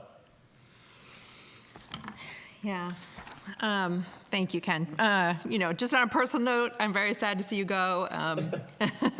You've been a good friend, and I know a strong member of the board especially since COVID and with the security stuff. And so thank you so much for your time. It does kind of look like you're in a prison cell right now, which... Yeah, I'm sitting in my room, and I forgot to turn the light on. It was bright when I sat down, and then I've been sitting here, and I got to go turn the light on. So I'm definitely not in a prison, though. That's not why I'm getting off the board. It also didn't look like you were sitting on any furniture, Ken. Right, it's Just so you know. very sparse. I'm not. It was a day of sitting in a chair, and so I'm actually sitting on the floor, just like stretch my legs a little bit, because it was just one of those long days where you're just strapped to a desk all day. So at least here I can stretch my legs. Ken, just when we were getting to know each other well. I did think about that. It's like I said, it was not an easy decision by any means, and it was something that I've been kind of wrestling with for a while. And again, there's a lot of big things coming in the next year, and I find myself not having the time to dig into the details and really be able to form well thought out opinions and apply some critical thinking to it. And that's not fair to everybody who's doing the work. So it's just time. I kind of figured it was kind of good timing. It's gonna cool off a little going into the summer, give you guys a chance to figure out who the right person is, and then as we've been talking about, going into next year, it's going to be busy. It's going to be a lot of heavy lifting, a lot of important activity, and so I thought about trying to write it out, but that would just be disingenuous, and that's just not. It's not how I want to be. Okay. Well, I appreciate that, and you will definitely be missed. So, Chris, do you want to review sort of next steps? Sure. So what we typically do, first of all, Ken, thank you so much for your work on safety and security. It was second to none. I really appreciate everything you did for Stratham, but also on the large safety and security task force. It was great, so thank you. Thank you. What we usually do is that we ask for a letter of interest. So anybody out in the community that would like to serve, they would serve the remainder of the term till March, which is the next vote. So however long Ken had. Ken, were you up for next year anyways? So then it would be the Correct. 3-year term. Yeah, this is my last year. Yep, so they would finish out till March, so it would be until March, and then the vote would come in. If they would like it, they'd put their name in to submit for again. Once we get all those letters of interest, usually it goes to me. I collate that, and then I will send it off to you, knowing the letters of interest. We'd invite anybody that, residents of Stratham that want to apply for that. They would come in and we do a public interview with them, and then the board would go non-public to decide who they felt was the best candidate to fit on this board. So that is the procedure. The one nice thing is you do have a quorum of 4, so it's the timing of when you'd want to do that. Do you want to finish out until June and go through your next 2 meetings with only 4 members, and then that starts up in September, or would you like to have that person replaced immediately? So there's a little bit of timing. Our next meeting in May is coming up. We do have vacation, but we would have to send something out immediately, try to get that in. So that's the one question I have to the board is when do you want to fill this position? Can I comment? I honestly think that people are looking towards the summertime and vacation, and they're really not thinking seriously about taking on an opportunity like this. I'm not saying people would be disingenuous, but you want people to really think about it. And the mindset for a lot of people is, okay, as August comes to a conclusion, we're looking towards the next school year and that type of thing. They're getting, and it's. I'm not really stating it really well. I think waiting until the summer is largely concluded is probably a better time to try to find the person who is seriously interested. I'll leave it at that. I say we reject Ken's resignation. I'm kidding. I don't really have a preference. I agree with you, Paul. I think that probably makes a lot of sense just in terms of people's mental attitudes. Yeah, they're on vacation now. But I'm open to anything, whatever. I actually disagree. I would love to get someone in. I think, there's going to be training opportunities for you, Paul. It'd be nice to kind of double it up, have 2 people do it at the same time. I think we know that at the last election there was interest. There were people running. So I do think there probably are people interested. I mean, could we send out for letters of interest, and then if nobody responds, then Yeah, I can work with Kate and try to get something out for Friday with a deadline of that week out. Thanks, Kate. Pretty sure I said I was drowning when we got I know. I will help you with that. I'm pretty sure. I'm coming over here Friday I after. can totally do that. That's great. Can we wait until we the send it out and then have everything due to us by the Friday after break? Okay, yeah. Perfect. Yeah. And then want I can people go to through miss next it. steps. So we just Okay. need you to disperse. I think I'm coming up. No, I'm meeting with Jill before our SAU, but I can meet with you tomorrow before 2 Perfect. o'clock. Yeah. Well, I think Eric had a good compromise, too. What's that? I was just thinking, I would hate for any of that to get lost in somebody's inbox who was going out for vacation for next week or anything like that. So I was thinking, why don't we do it maybe the week after or something like that, just so Okay. we get as many eyeballs on it. Yeah. And then we probably need to do the same. Do we need to have a communication plan around that beyond, like, what's the communication plan for that? We want to solicit from a wide variety of candidates, so how do we do that? Yeah. Yeah, so obviously we'll send it out through Kate's email. We'll see if we can send it out through David's email. So full court press, everybody, okay. And then usually Sharon will have Sharon Gullidge, our administrative assistant, she actually has ability for residents that have looked to get information, send it out to them as well. Again, the best is word of mouth.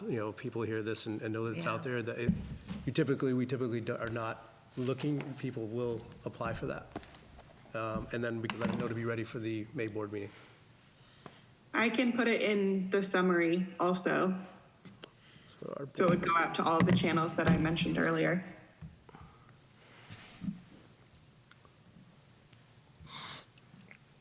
So we can send it out the week of the 29th, ask everybody to get it back to us by May 10th. And then that way, we would let them know to be here for an interview on the May 15th.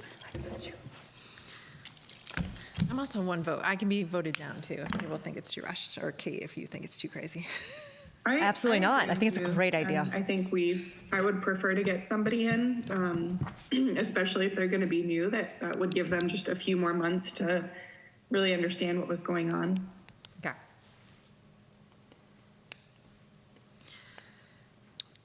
Do we need a vote, or are we good? You just give me directive. If you guys are comfortable with that timeline, I can definitely work from there, and we'll get everything going. I'm going to have last day of school and school board seat opening at the very top of every newsletter moving forward. Gosh. Yeah. Okay. All right. And tell them, it's only a few minutes a month. That's all they have to. Yes, just very fast. No time commitment. That's how it was billed to me. Oh, I bet it was. Yeah. Someone's shenanigans, we call it. Oh, yeah. All right. Anything else under board reports and committees? All right. Kate, SMS admin report. Okay. So in order to, Raymond's going to help me with this and get this so each of you has the presentation, but in order for me to face the board towards the community, then he's going to print out just a brief slide so that way I can face it towards them and then you have the paper version. Okay.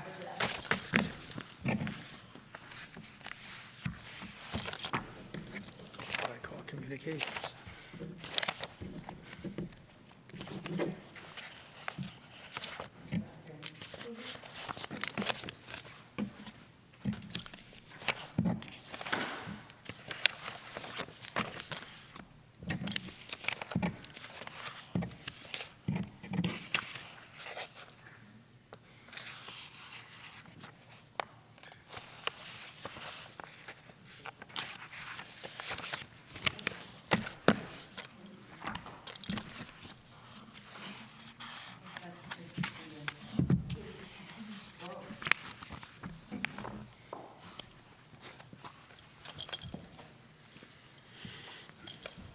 Thank you, Sherman.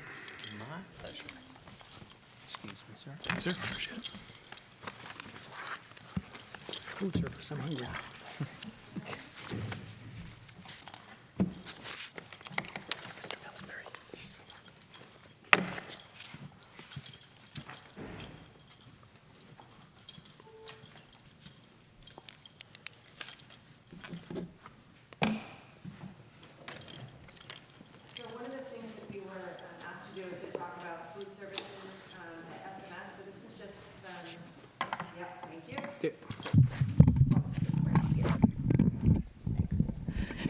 So we were just going to run through some numbers just to give you an idea of what this food service looks like sort of on a daily basis, but then collectively throughout the year.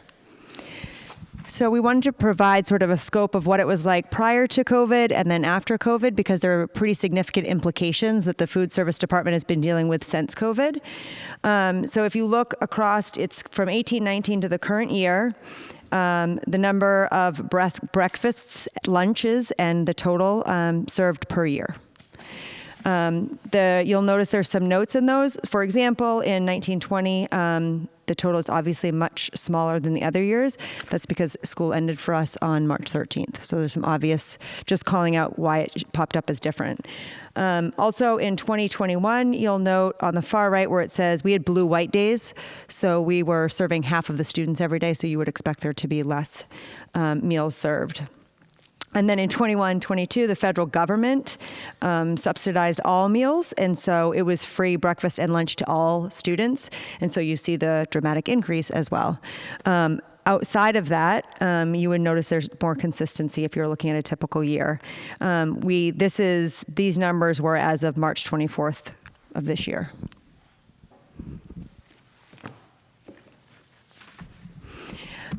This is a range of like what's typical for us. So these are like common meals that you would see, and these are the number of students that get lunch per day for these things. Obviously, we started with the ones that were smaller up to our largest, which is our Pancake Kids Love breakfast for lunch. staffing, as we talked about, kind of goes back to the budget questions of like why, one of the implications for unencumbered funds at the end of the year is when you budget for positions and then you're unable to fill them. We have had a very hard time filling our food service positions. In addition to that, we have less people now.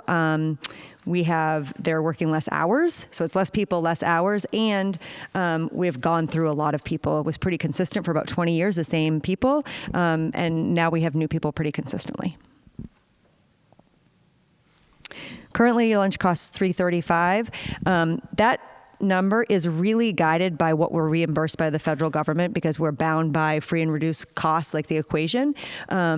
So every year we're reimbursed. I think right now it's $3.50 from the federal government, and so the minimum that we have to increase our lunch costs every year is 10 cents as a minimum to sort of stay current with the federal government. So currently lunch is $3.35, breakfast is $2, milk is 50 cents, and then this year the board approved providing a plant-based dairy alternative.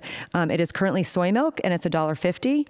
And you'll notice on the far right of this slide that on January 26th is when we implemented that. We have currently sold 34 of those, and it's been 6 students that have accessed those 34 plant-based dairy alternatives.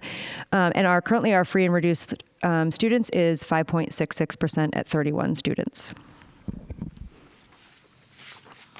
And then the last slide is just a few things that we wanted to draw some attention to that have been really helpful in some ways and then hindrances in others. We updated our software system 2 years ago because we have an information system, Alma, and the previous system didn't translate. We couldn't get the information to go to one seamlessly. It was an SAU-wide issue, and so we updated, and now our information systems are the same. This is especially helpful for our families when they're trying to pay for their student lunches. It's all in one system. It talks to itself, talks to each other. We have a new vendor. So New Hampshire schools work together so that they can all order in mass bulk, which reduces cost. And so we're part of that. And then I think probably the hardest piece for us, which I think obviously the rest of the country is also dealing with, since COVID, there's a major supply issue. And so a number of the items that we would typically get, we are unable to secure. So menus have had to change, and we have to plan weeks in advance, not a week or two in advance, which means we have to store a lot more food than we have ever had to store here. So like, for example, when we had no power, what was it, 2 weeks ago, I think?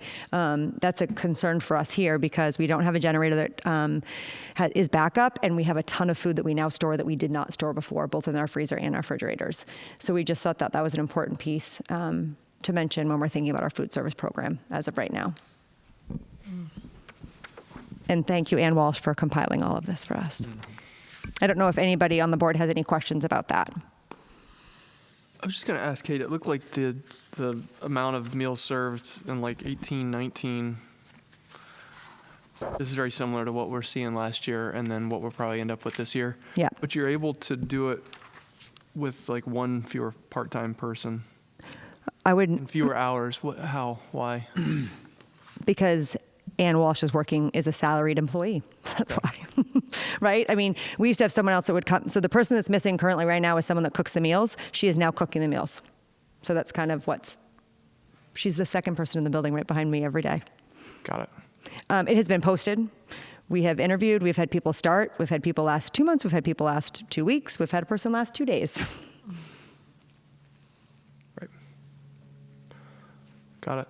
I will say that the board has been great about, in my time here, and I can't speak prior to that, about looking at our non-union employees and looking at their contracts and working to keep them comparable with other positions. As you know, I can speak for when I started, we were not comparable, and we were not able to hire people, and we certainly couldn't keep people. The board has been really conscious of that and continually looks at that scale in order to draw people in, which has been helpful for sure.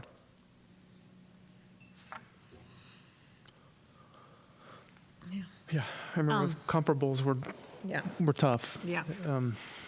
In other similar expertise levels and career levels. I guess if I can just ask the obvious question about, what we choose to eat. And, sometimes the menu, it's like, cheese with a side of cheese or something. And so how does nutrition guidelines fit into what you guys serve and COVID and all? The federal government actually dictates portions, dictates what for a number of servings of certain things each week. Like, for example, juice came up earlier. So juice is high in sugar, so we can only offer it a certain number of times. So it says, like, you have to have these 4.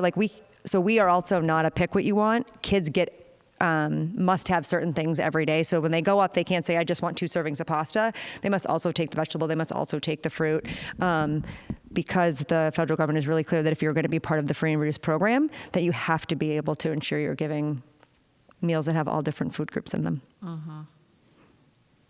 It's which I also feel like shifts quite a bit. I feel like Anne and Jean, who works for the SAU, spent a lot of time working on that and shifting around the guidelines that shift. Anne does also a lot of stuff from scratch and homemade, which is really amazing. Can I add a comment, Kate? Yeah. I don't know if y'all can hear me. Can everybody hear me? Yes. When I first joined the board, this was something that I was really interested in the food and making sure kids had healthy food options. And so I met with Anne and went in and saw what she did. And I have to say, I'm really impressed with all of the restrictions she has from the government and getting reimbursed by food. I mean, you're talking about a breakfast for $2 and a lunch for under $4. I mean, how many of us can pull that off at such a large scale? Not to mention what kids will actually eat. So she's also thought through well, maybe we can introduce smoothies. And I feel like she has been creative to try and make healthy food options, given what kids will eat and given what she has to work with to be able to provide lunch at such a cost. So personally, as a farmer, I give my hat off to Anne and appreciate all the work she's doing. I do want to go back to your question, Eric, about because there's one less person. Kids are not getting their meals as fast, and so we're constantly looking at ways to do that. And part of that is supporting the kids so that they're really ready when they get there, just so they're like, I'm not really sure, the ways to do that, because when you have one less person, your lines move slower, right? So that is a piece of the puzzle that does an impact on how long kids have to eat. How many lunch services are we doing? So we have 3, and it's 2 grades at once. And if you go in the cafe, there's actually 2 entrances. So we have 1 grade on one side and 1 grade on the other side. Currently, there's 3 people on one side and 2 people on the other.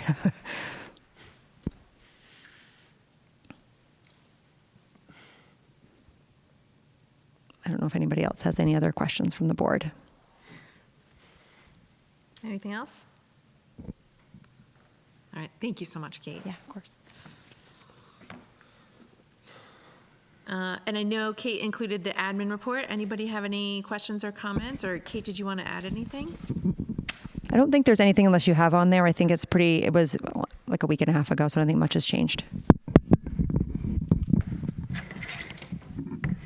I just want to personally say I went to the 5th grade basketball game, and I don't even have a 5th grader, and it was so, it was really moving to me to see all the teachers involved in that, right? They are so, they have personal relationships with the kids, obviously, but you see it on the court, and it was so impressive, and especially for alumni coming back. It was really a great event, and I'm sure exhausting. And so thank you for doing that. It's actually, if you don't mind me responding to that, it's really this year's every year's 5th grade committee is amazing, but this year's particular group, Beth and Julia in particular, have the tireless work they're putting in for this 5th grade group. It's like a full-time job. Yeah. But yeah, it was, we had more fun than we probably should have. Yeah. And we came in the next day, I was like, oh, I'm really old and I'm really sore.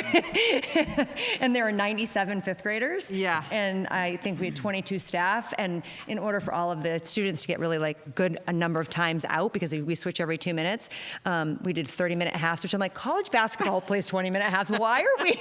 And so we were a little beat up. It was fun though. We had so much fun. Yes, I know. You just hope no one gets hurt. Please don't get hurt. Yeah. But it was great. Thank you. I'm so glad you came. That's so Yeah. good. Anybody else have anything? All right. Thanks so much. So now looking at PFOAs. Yeah. So we've been talking about this since October. We got the letter from the Attorney General's Yep. about the PFOAs and the lawsuits that are going on. But it directly impacts us, and I'm going to turn it over to Kate, because Kate and Tim have been doing an incredible amount of work. We do have to test 4 times a year, and especially if those testing numbers go up. So I'm going to turn it over to Kate to talk about the work that's being done and how we're going to look to resolve the issue with the PFOAs in the water. I'm going to mention that I never knew I would have to know this. It's been a steep learning curve, but I feel like it's been great because we've been able to work with the New Hampshire Department of Environmental Services. We've been working with a variety of different firms, and they've been incredibly helpful in helping us understand the implications for the school and next steps. And so I think I just want to paint a little bit about the history because it's kind of confusing, and I think it's particularly confusing to the public who, as you know, the federal guidelines just changed and they just came out. And so I think there's a lot of curiosity and concern, and so I kind of want to address what sort of happened here. So in 2016, we did our first sample, and then there was some delay because there was litigation in New Hampshire because they had different guidelines in other parts of than the federal government, so there was a delay. In 2019, our sample came back.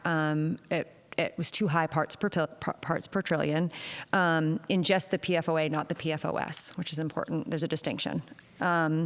So at that time, there was a little bit of delay in the next sampling because, again, they were still in litigation. So in 2020, when they started sampling the water again and then expecting you to do something about it, because we were above parts per trillion that was expected, we had to test quarterly. So it was yearly, and then once you're above, you have to go quarterly. So in quarter 4 of 2020, we were at 5.36, which was below. And again, the next one was quarter 1 of 21. We were at 8.7, again, below. In quarter 3, we were at 13.7, which is above. And then quarter 4, we were above at 13.8. But the New Hampshire government averages the 4 over the year, and so then we were under at just over 10. I think it was 10.39. So at that point, we went back to yearly, not quarterly. And then in let me remember this. In quarter 2 of 2023, we were above again, so we went back to quarterly. We have now officially had our 3rd in a row that is above. They have increased every single time. And when we got our quarter 2 results back in early 2023, we started talking with the state, and we started working with Second Wind, which is a company, to be like, what are our options? Because we know once there's 4, you have to do remediation, right? The state jumps in. So we've been working with different firms to find out what our options are. When we last met at the board meeting, I shared that we were having a meeting with the New Hampshire Department of Environmental Services the following week. So myself, Tim, and Chris met with them. They were awesome, and they were able to connect us in order to receive funding, which we didn't even know we could receive funding at the time, full reimbursement, which is huge. We have to essentially hire a consultant. A consultant comes in and sort of oversees the entire thing. They fill out our grant application. They oversee the bids that come in and make recommendations around which bid is appropriate, which bid is not. They serve as our sort of like ensuring that we're taking the right steps. The department gives us a list of consultants they suggest. We reached out to several. We heard back from Underwood Engineers, which is actually the partnership that partners with Stratham already. We talked with Keith for quite a while on Monday. Myself and Tim and Chris was there as well. They were fantastic, talking about the work they're doing in the town, talking about the work the state of New Hampshire is doing. And Keith said he would get back to us by the beginning of next week about whether or not they think they have the time to take us on as our consultants to move us forward. If they accept that by April 30th, Yep, right? correct. By April 30th, we basically submit some information to the state. Companies tell us what they would propose to, and the turnaround is pretty quick at 100% reimbursement. We would potentially have to pay up front, of course, because you want to get the work done. But what the woman at the state said is that pretty much if we meet this deadline, we're 100% guaranteed for reimbursement. And when we had met last month, we talked about encumbering funds to do that. But she was really awesome, and basically we're doing everything she says. So good news. I mean, not good news that we have PFOAs and PFOS in the water. That's not what I'm suggesting. I'm suggesting we have a plan forward that feels really concrete and clear, and there's financial support, which feels really good. Good job. And if Underwood says no? There are others that the state has given us. I think we had called 4 actually to start. Keith is the only person we heard back from. So we're going to cross our fingers. And if not, we're just going to go right down that list because we don't want to miss the deadlines. Yeah, and Keith did say if he can't do it, he would give us his first contact who does this work as well. So Okay. he will give us a list by rank order of who we should contact, Yeah. and there will be someone that will support the work. As this is not new across the state, especially in this area. Yeah. Do we know what like the rough order of magnitude is on the cost, and then what do they do? And do they do it? Are they going to do it over the summer or something when it's Yeah, we'd easier like to to do it as quickly as possible, but it's. I didn't hear the question. You can I'm talk sorry. about cost. Kate has the cost. Rough order of magnitude on cost, and just what is it that they would do to remediate, and Yep. when would they like? Yeah. How would they do it non-intrusively for the rest of the year? Yep. Academic year. So we would not be able to get on the dock till summer anyway, so it wouldn't impact school right now. So our pump house is across the street. We have 2 wells. The current remediation plan, which we did share with Keith, which he felt was like an appropriate remediation plan, and he actually felt really good about the cost estimates that we've got already. Like, he was great. Keith was so informative and like, okay, this feels really good. There was some conversation about the type of filter, whether it would be carbon or resin. So that was one piece that was discussed. But what they would do over the pump house is 2 things. We would need a water softener, and here's why. The filters that filter out PFOA and PFOS are very expensive. And in order to ensure the duration of their life, you want to soften your water as well. So that is an added cost because you have to have a dry well, which is like where the water, anyway, yes, that's not where I'm going. But the whole thing with the water softener system, the dry well, and the new filtration system is going to run the federal government, when they reimburse us, about $45,000.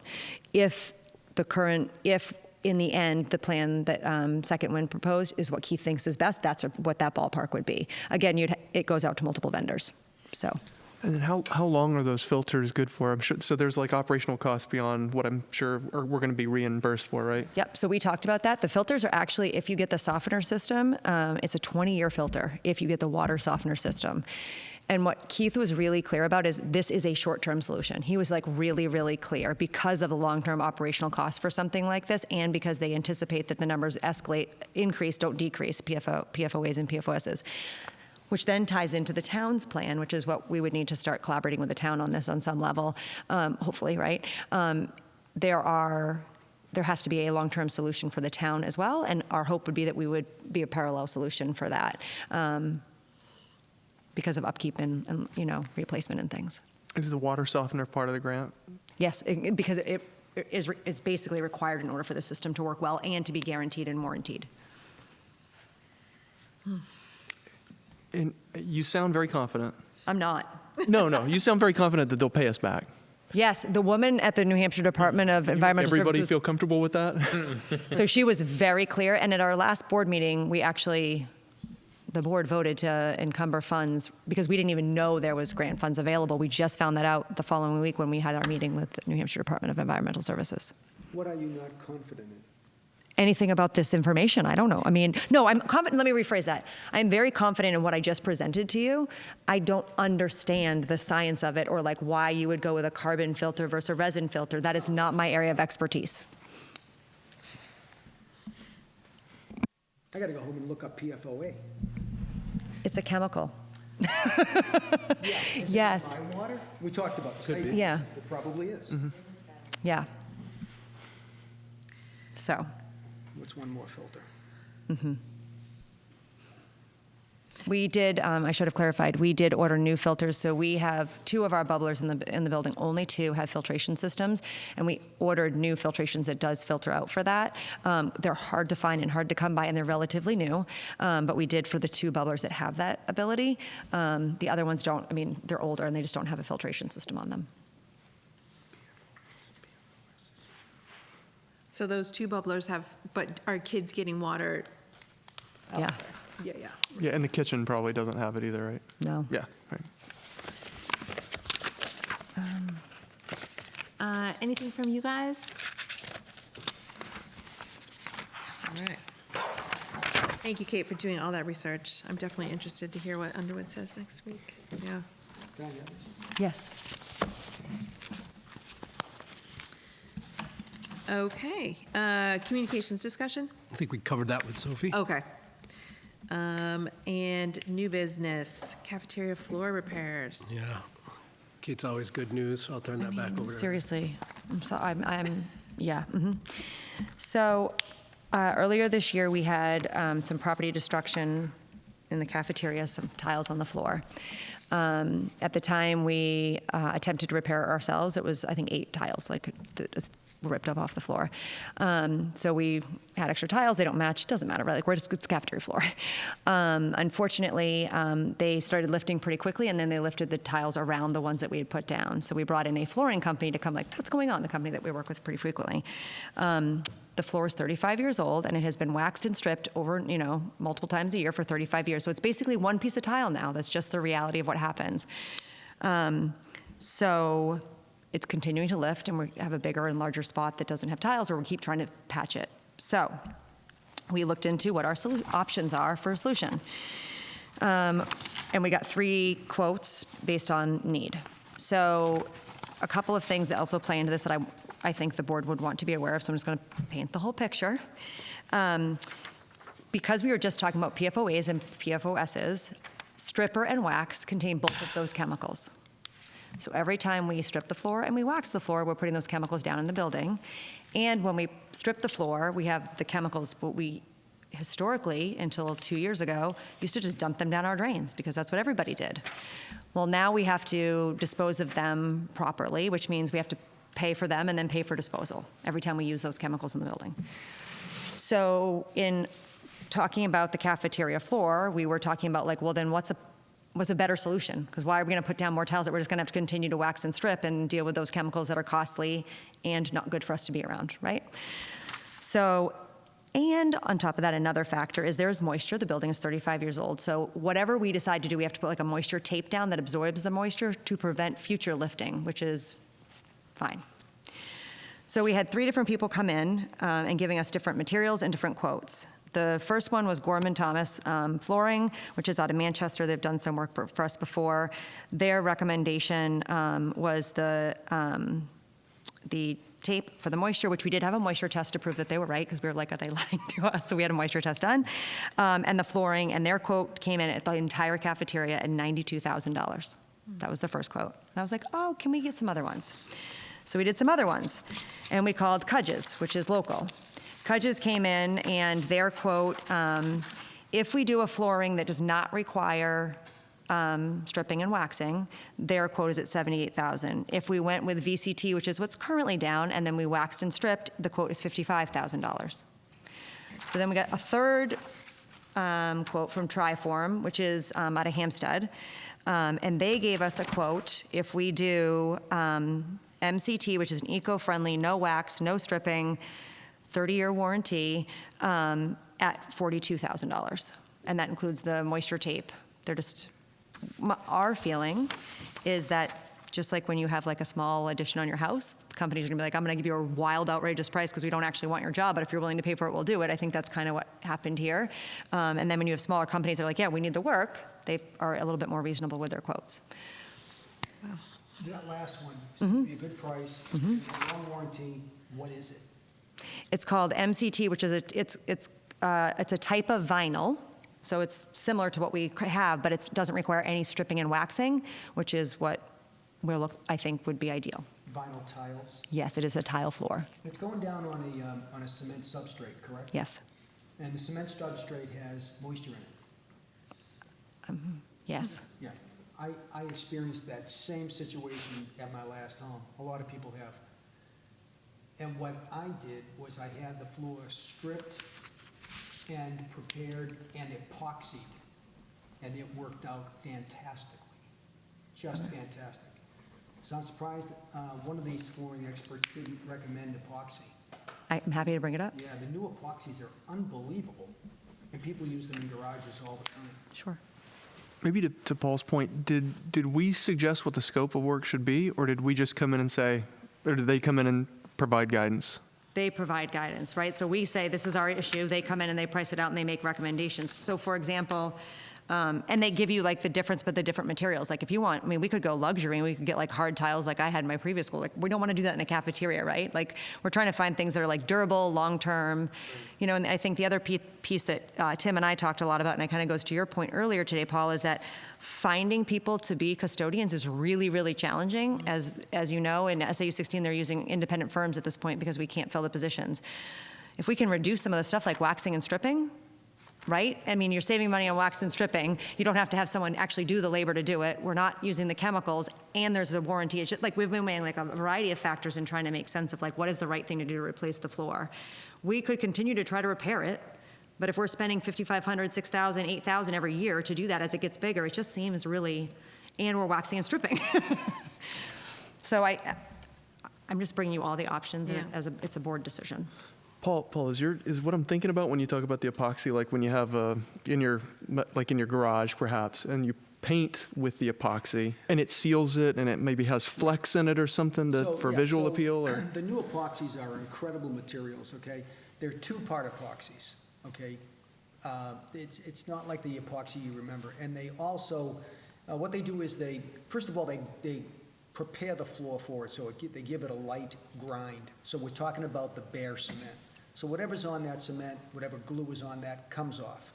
Then you could call it etching. They etch the cement right down to the bare cement. Then they put on a moisture sealant. Okay, then they mix a two-part epoxy that is poured onto the floor and it's squeegeed around, and you give it 24 hours to dry, and it's bulletproof. They can also throw flakes in it, okay? You can actually put all kinds of designs in it. You could put your school colors in it, and it's just fantastic stuff. And it's used in high traffic areas and blah, blah, blah. It's used in the automotive industry all over the place, okay? The other thing you can do, believe it or not, and I actually did this in my downstairs, is you can strip that, take off all the flooring, okay? Take off all the glue and polish the cement. And it looks fantastic, and you are done with it forever. Forever. Polish it. And it gives it a nice industrial look. And, you know, it changes with color. You know, you'll get patterns in it where people come in and out, but it doesn't matter. And you just buff it, and you're done with it. So those are two options. I wouldn't put tile back on it. You're too young, but those of us who are older remember the smell of them stripping and waxing floors in schools when we were kids, right? You always remember that smell. Yeah, I wouldn't put tile down, and I wouldn't want to see anybody stripping and waxing floors anymore. Kate, you were saying something about PE? I mean, I don't know that a cement floor is appropriate for where PE is. I think we just have to be really thoughtful about like the surface. I mean, it's also our stages where, I mean, I just think that we have to be really thoughtful about that. And I don't know enough about it. I'm also like, yeah, that's all I'm going to offer. Yeah, we'll put the epoxy down. Well, where physical ed is, you mean? Yeah. Now, I mean, okay, put the epoxy down. I'm not sure that tile is actually any softer than. I don't know. I mean, I'm not the expert. I feel like these people are the expert. I feel like and I'm fine with taking expertise from elsewhere. But we have to do something. You're going to have to make a decision. What's the to do something. upkeep for the epoxy? There is none. Okay. Just wash it. Yeah. So Kate, maybe can you just inquire with that company that seems the most attractive and cost effective if epoxy could be a solution, just to ask about that? And if not, move forward. I would propose to just move forward with what they proposed. And if epoxy might be a solution, then bring it back to us, I guess. That's what I would say. Yeah, I agree. That third one seemed to be a decent solution. It was definitely financially different, right? I mean, it was substantially different. Well, Yeah, 30-year warranty. That seems absurd. and no stripping and waxing. Correct. Checks all the boxes, really. Correct. I'm just suggesting, look at the epoxy, that's all. We just need directive from the board. We can definitely ask about the epoxy. I would be concerned for PE in there as well. That's why they would give you an MCT or VCT if you're using it as a multi-purpose space. It's safer. It's the slip resistant. So we can ask. By the way, the epoxy, and I did this actually. You can throw slip resistance into it. They sprinkle it in, and it has a granular feel. Yeah. I don't have an epoxy company. I don't have a dog in this hunt. That's just a suggestion Sure. to look at it, that's all, So whatever the director of the board wants, we can look at. We know that we need a solution, and we do have the ability to do it. Yeah. Yeah, the direction I would give is inquire on it. You may find right away it's a no-go, it's unrealistic for whatever reason. Then go back to item number 3. Just look at it, that's all. So do we need to preemptively approve funding? Okay. So let's see. What, I know we've done in the past where we round up, sort of, we say 50,000 or something. That'd be great, up to. What do you think epoxy price would be? Similar? Who knows? I can't venture it, I can't. But you got ranges that 50,000 sounds like a decent Yeah. number. Maybe you should work for an epoxy company. I got to tell you, I love the floor I put down, it was unbelievable. Yeah. Okay, so, Okay. Good to know. It seems like they all require prep, and it seems like tile would require more labor. So Yeah. it just seems natural that it would be 3/4, half as much, I would think, is what Yeah. we're seeing, but you never know. so they all require prep, okay? Yeah. But at the end of the day, the epoxy is, probably 3 or 4 or 5 gallon tubes, and the hardener that goes in it, and they mix it up with a, big thing, and they just pour it on and they squeegee it around. Yeah. Then they throw in the design you want, and the non-skid, the anti-skid stuff, and then they leave. Yeah. And you stay off it for a day, and the next day it's done. I do think the conversation begs a further question of like, what does the board want for your facility, right? Yeah. Because there are long-term implications for types of floor you put down. There's implications for like the learning that can and cannot happen in space. I just think there's like a larger context for this and what you want your building to feel like, right? Like when we talk about all of our safety measures, like which are super, super important, kind of going back to Paul's point at the beginning of when he was talking about facilities, like you have to weigh out all of those things, right? Like it's not a matter of like piecemealing something. Like you have to have a vision for what you want for your facility and what you want your educational experience to be for your children.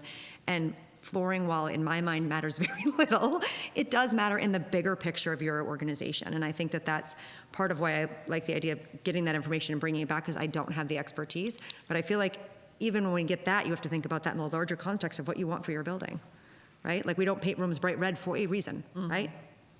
Can we get a sample of the tiles that you're talking about? 100%, yeah, I have some. Yes, we can get samples of the tile. Thank you, Bergen. Okay, so is this something we need to decide tonight, or can we come back? I think we need to secure the company sooner than later so we can get to work in the summer when no one's here. And then Kate's comment about the larger. I mean, I think, I felt satisfied kind of doing it piecemeal because we were so clear on the building project, and now we're questioning the building project, and it makes me sort of at a loss for progressing. I have no solution. Well, I think we need more information, and then we revisit it in May. Okay, I'm not sure, Chris, I'm not sure that the lead time for the flooring companies is 6 months. They're probably relatively available. I'm sure it can be, if we delay a final decision until May, it can probably be done in the summertime without too much issue, I would think. I could be wrong. That's the gamble we will take. So we will not be eating lunch in the cafeteria if it's not ready on August 22nd when kids return back here. The other part is it's not start in the summer. They have to start before June 30th, right? Because that's the law in our budget. So it's not like summer. It's literally they have to start before June 30th. So like there are pieces like, it's not August. They can't start in August. They got to start. And they can finish in August, but they have to start by June 30th. Why is that? Because that's our fiscal year. Yeah. And the way your funds are budgeted. Could we just approve up to $50,000 tonight and then give you the authority to move forward? I mean, it seems like the epoxy is the only other thing we want you to look into, right? So if you look into it and you're like, that's a no, just move forward with the other plan, option number 3. Is it possible that the building committee, that you guys could evaluate it, make a choice if I'm okay with Sophie and Paul sort of making a decision if we approve up to a certain amount. What the actual material is? Right, and then they can meet, there's no, right, they can meet, they can make a decision, they don't need Yeah, our, you need the full board to decide the budget number. but we could do that tonight. Yep. but then the building committee could look at the different options. We could share that with them when we meet on the 29th. Okay, so I get this clarification. If I can work directly with Kate and look at the materials, and I can go out and talk to an epoxy vendor, I can do all this in the next few days, okay? And then bring it to the board. I don't know. How do you make a decision? No, I think what happens is Tim and I will reach out to the company, ask them about epoxy, the company that we talked about, the quote for the flooring tile. We'll find out the details, like, is it possible in schools? How much would it cost? Get that information. When we meet on April 29th as a building committee, which is you, Sophie, me, Tim, and Chris, I will bring those options to you and Sophie, and you and Sophie can have a conversation about what makes the most sense for the cafeteria in SMS. Okay, but those companies that you're talking about are tile companies. They won't be epoxy companies. You're going to have to go find one. I'm happy to, Tim and I can do that. We can talk to Rusty and do that. Yeah. But it's just our responsibility. That's why I'm putting that out there. Exactly right. So then I would make a motion for the board to approve new flooring for the cafeteria up to $50,000, and that the building committee will make a final decision about the details of how to move forward with that. About the materials, yeah. All right, do I have a second? Can I second it even though I'm on the building committee? Yes. I can do anything I want. I second it. All right, all in favor? Aye. 5-0. Great, got it. I just have one update, too. Yeah. Sorry. It's about the safety. Do we need to do that in non-public? Anything with safety, we would need to do in non-public. Okay, so I have an update about last meeting's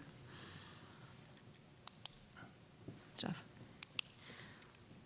Okay, I have one item under new business. Eric had mentioned something to me about certifications. Yes.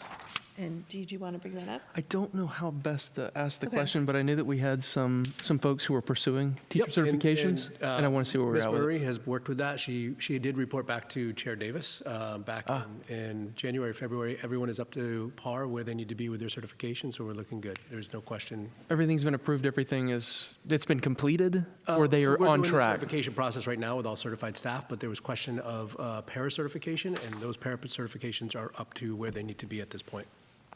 Okay. Sounds good.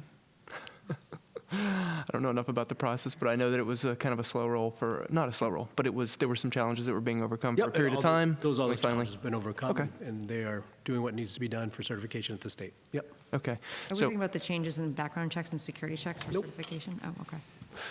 okay, so if we were to field a question as board members, all of those certifications have been met. And have been vetted by our HR department that they are where they need to be based on the contract and the timeline. Great. Thank you, Chris. Yep.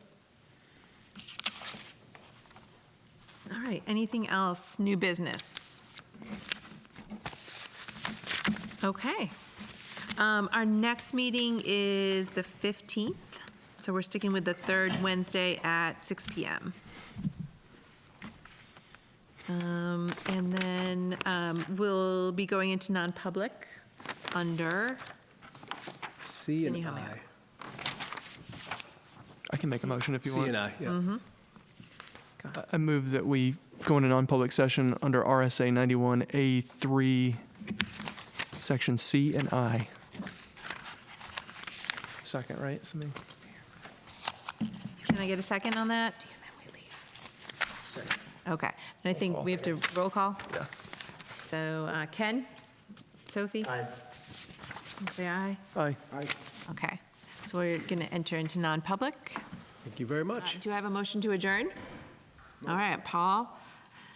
And, Second. yep, and I think Eric, how do you vote?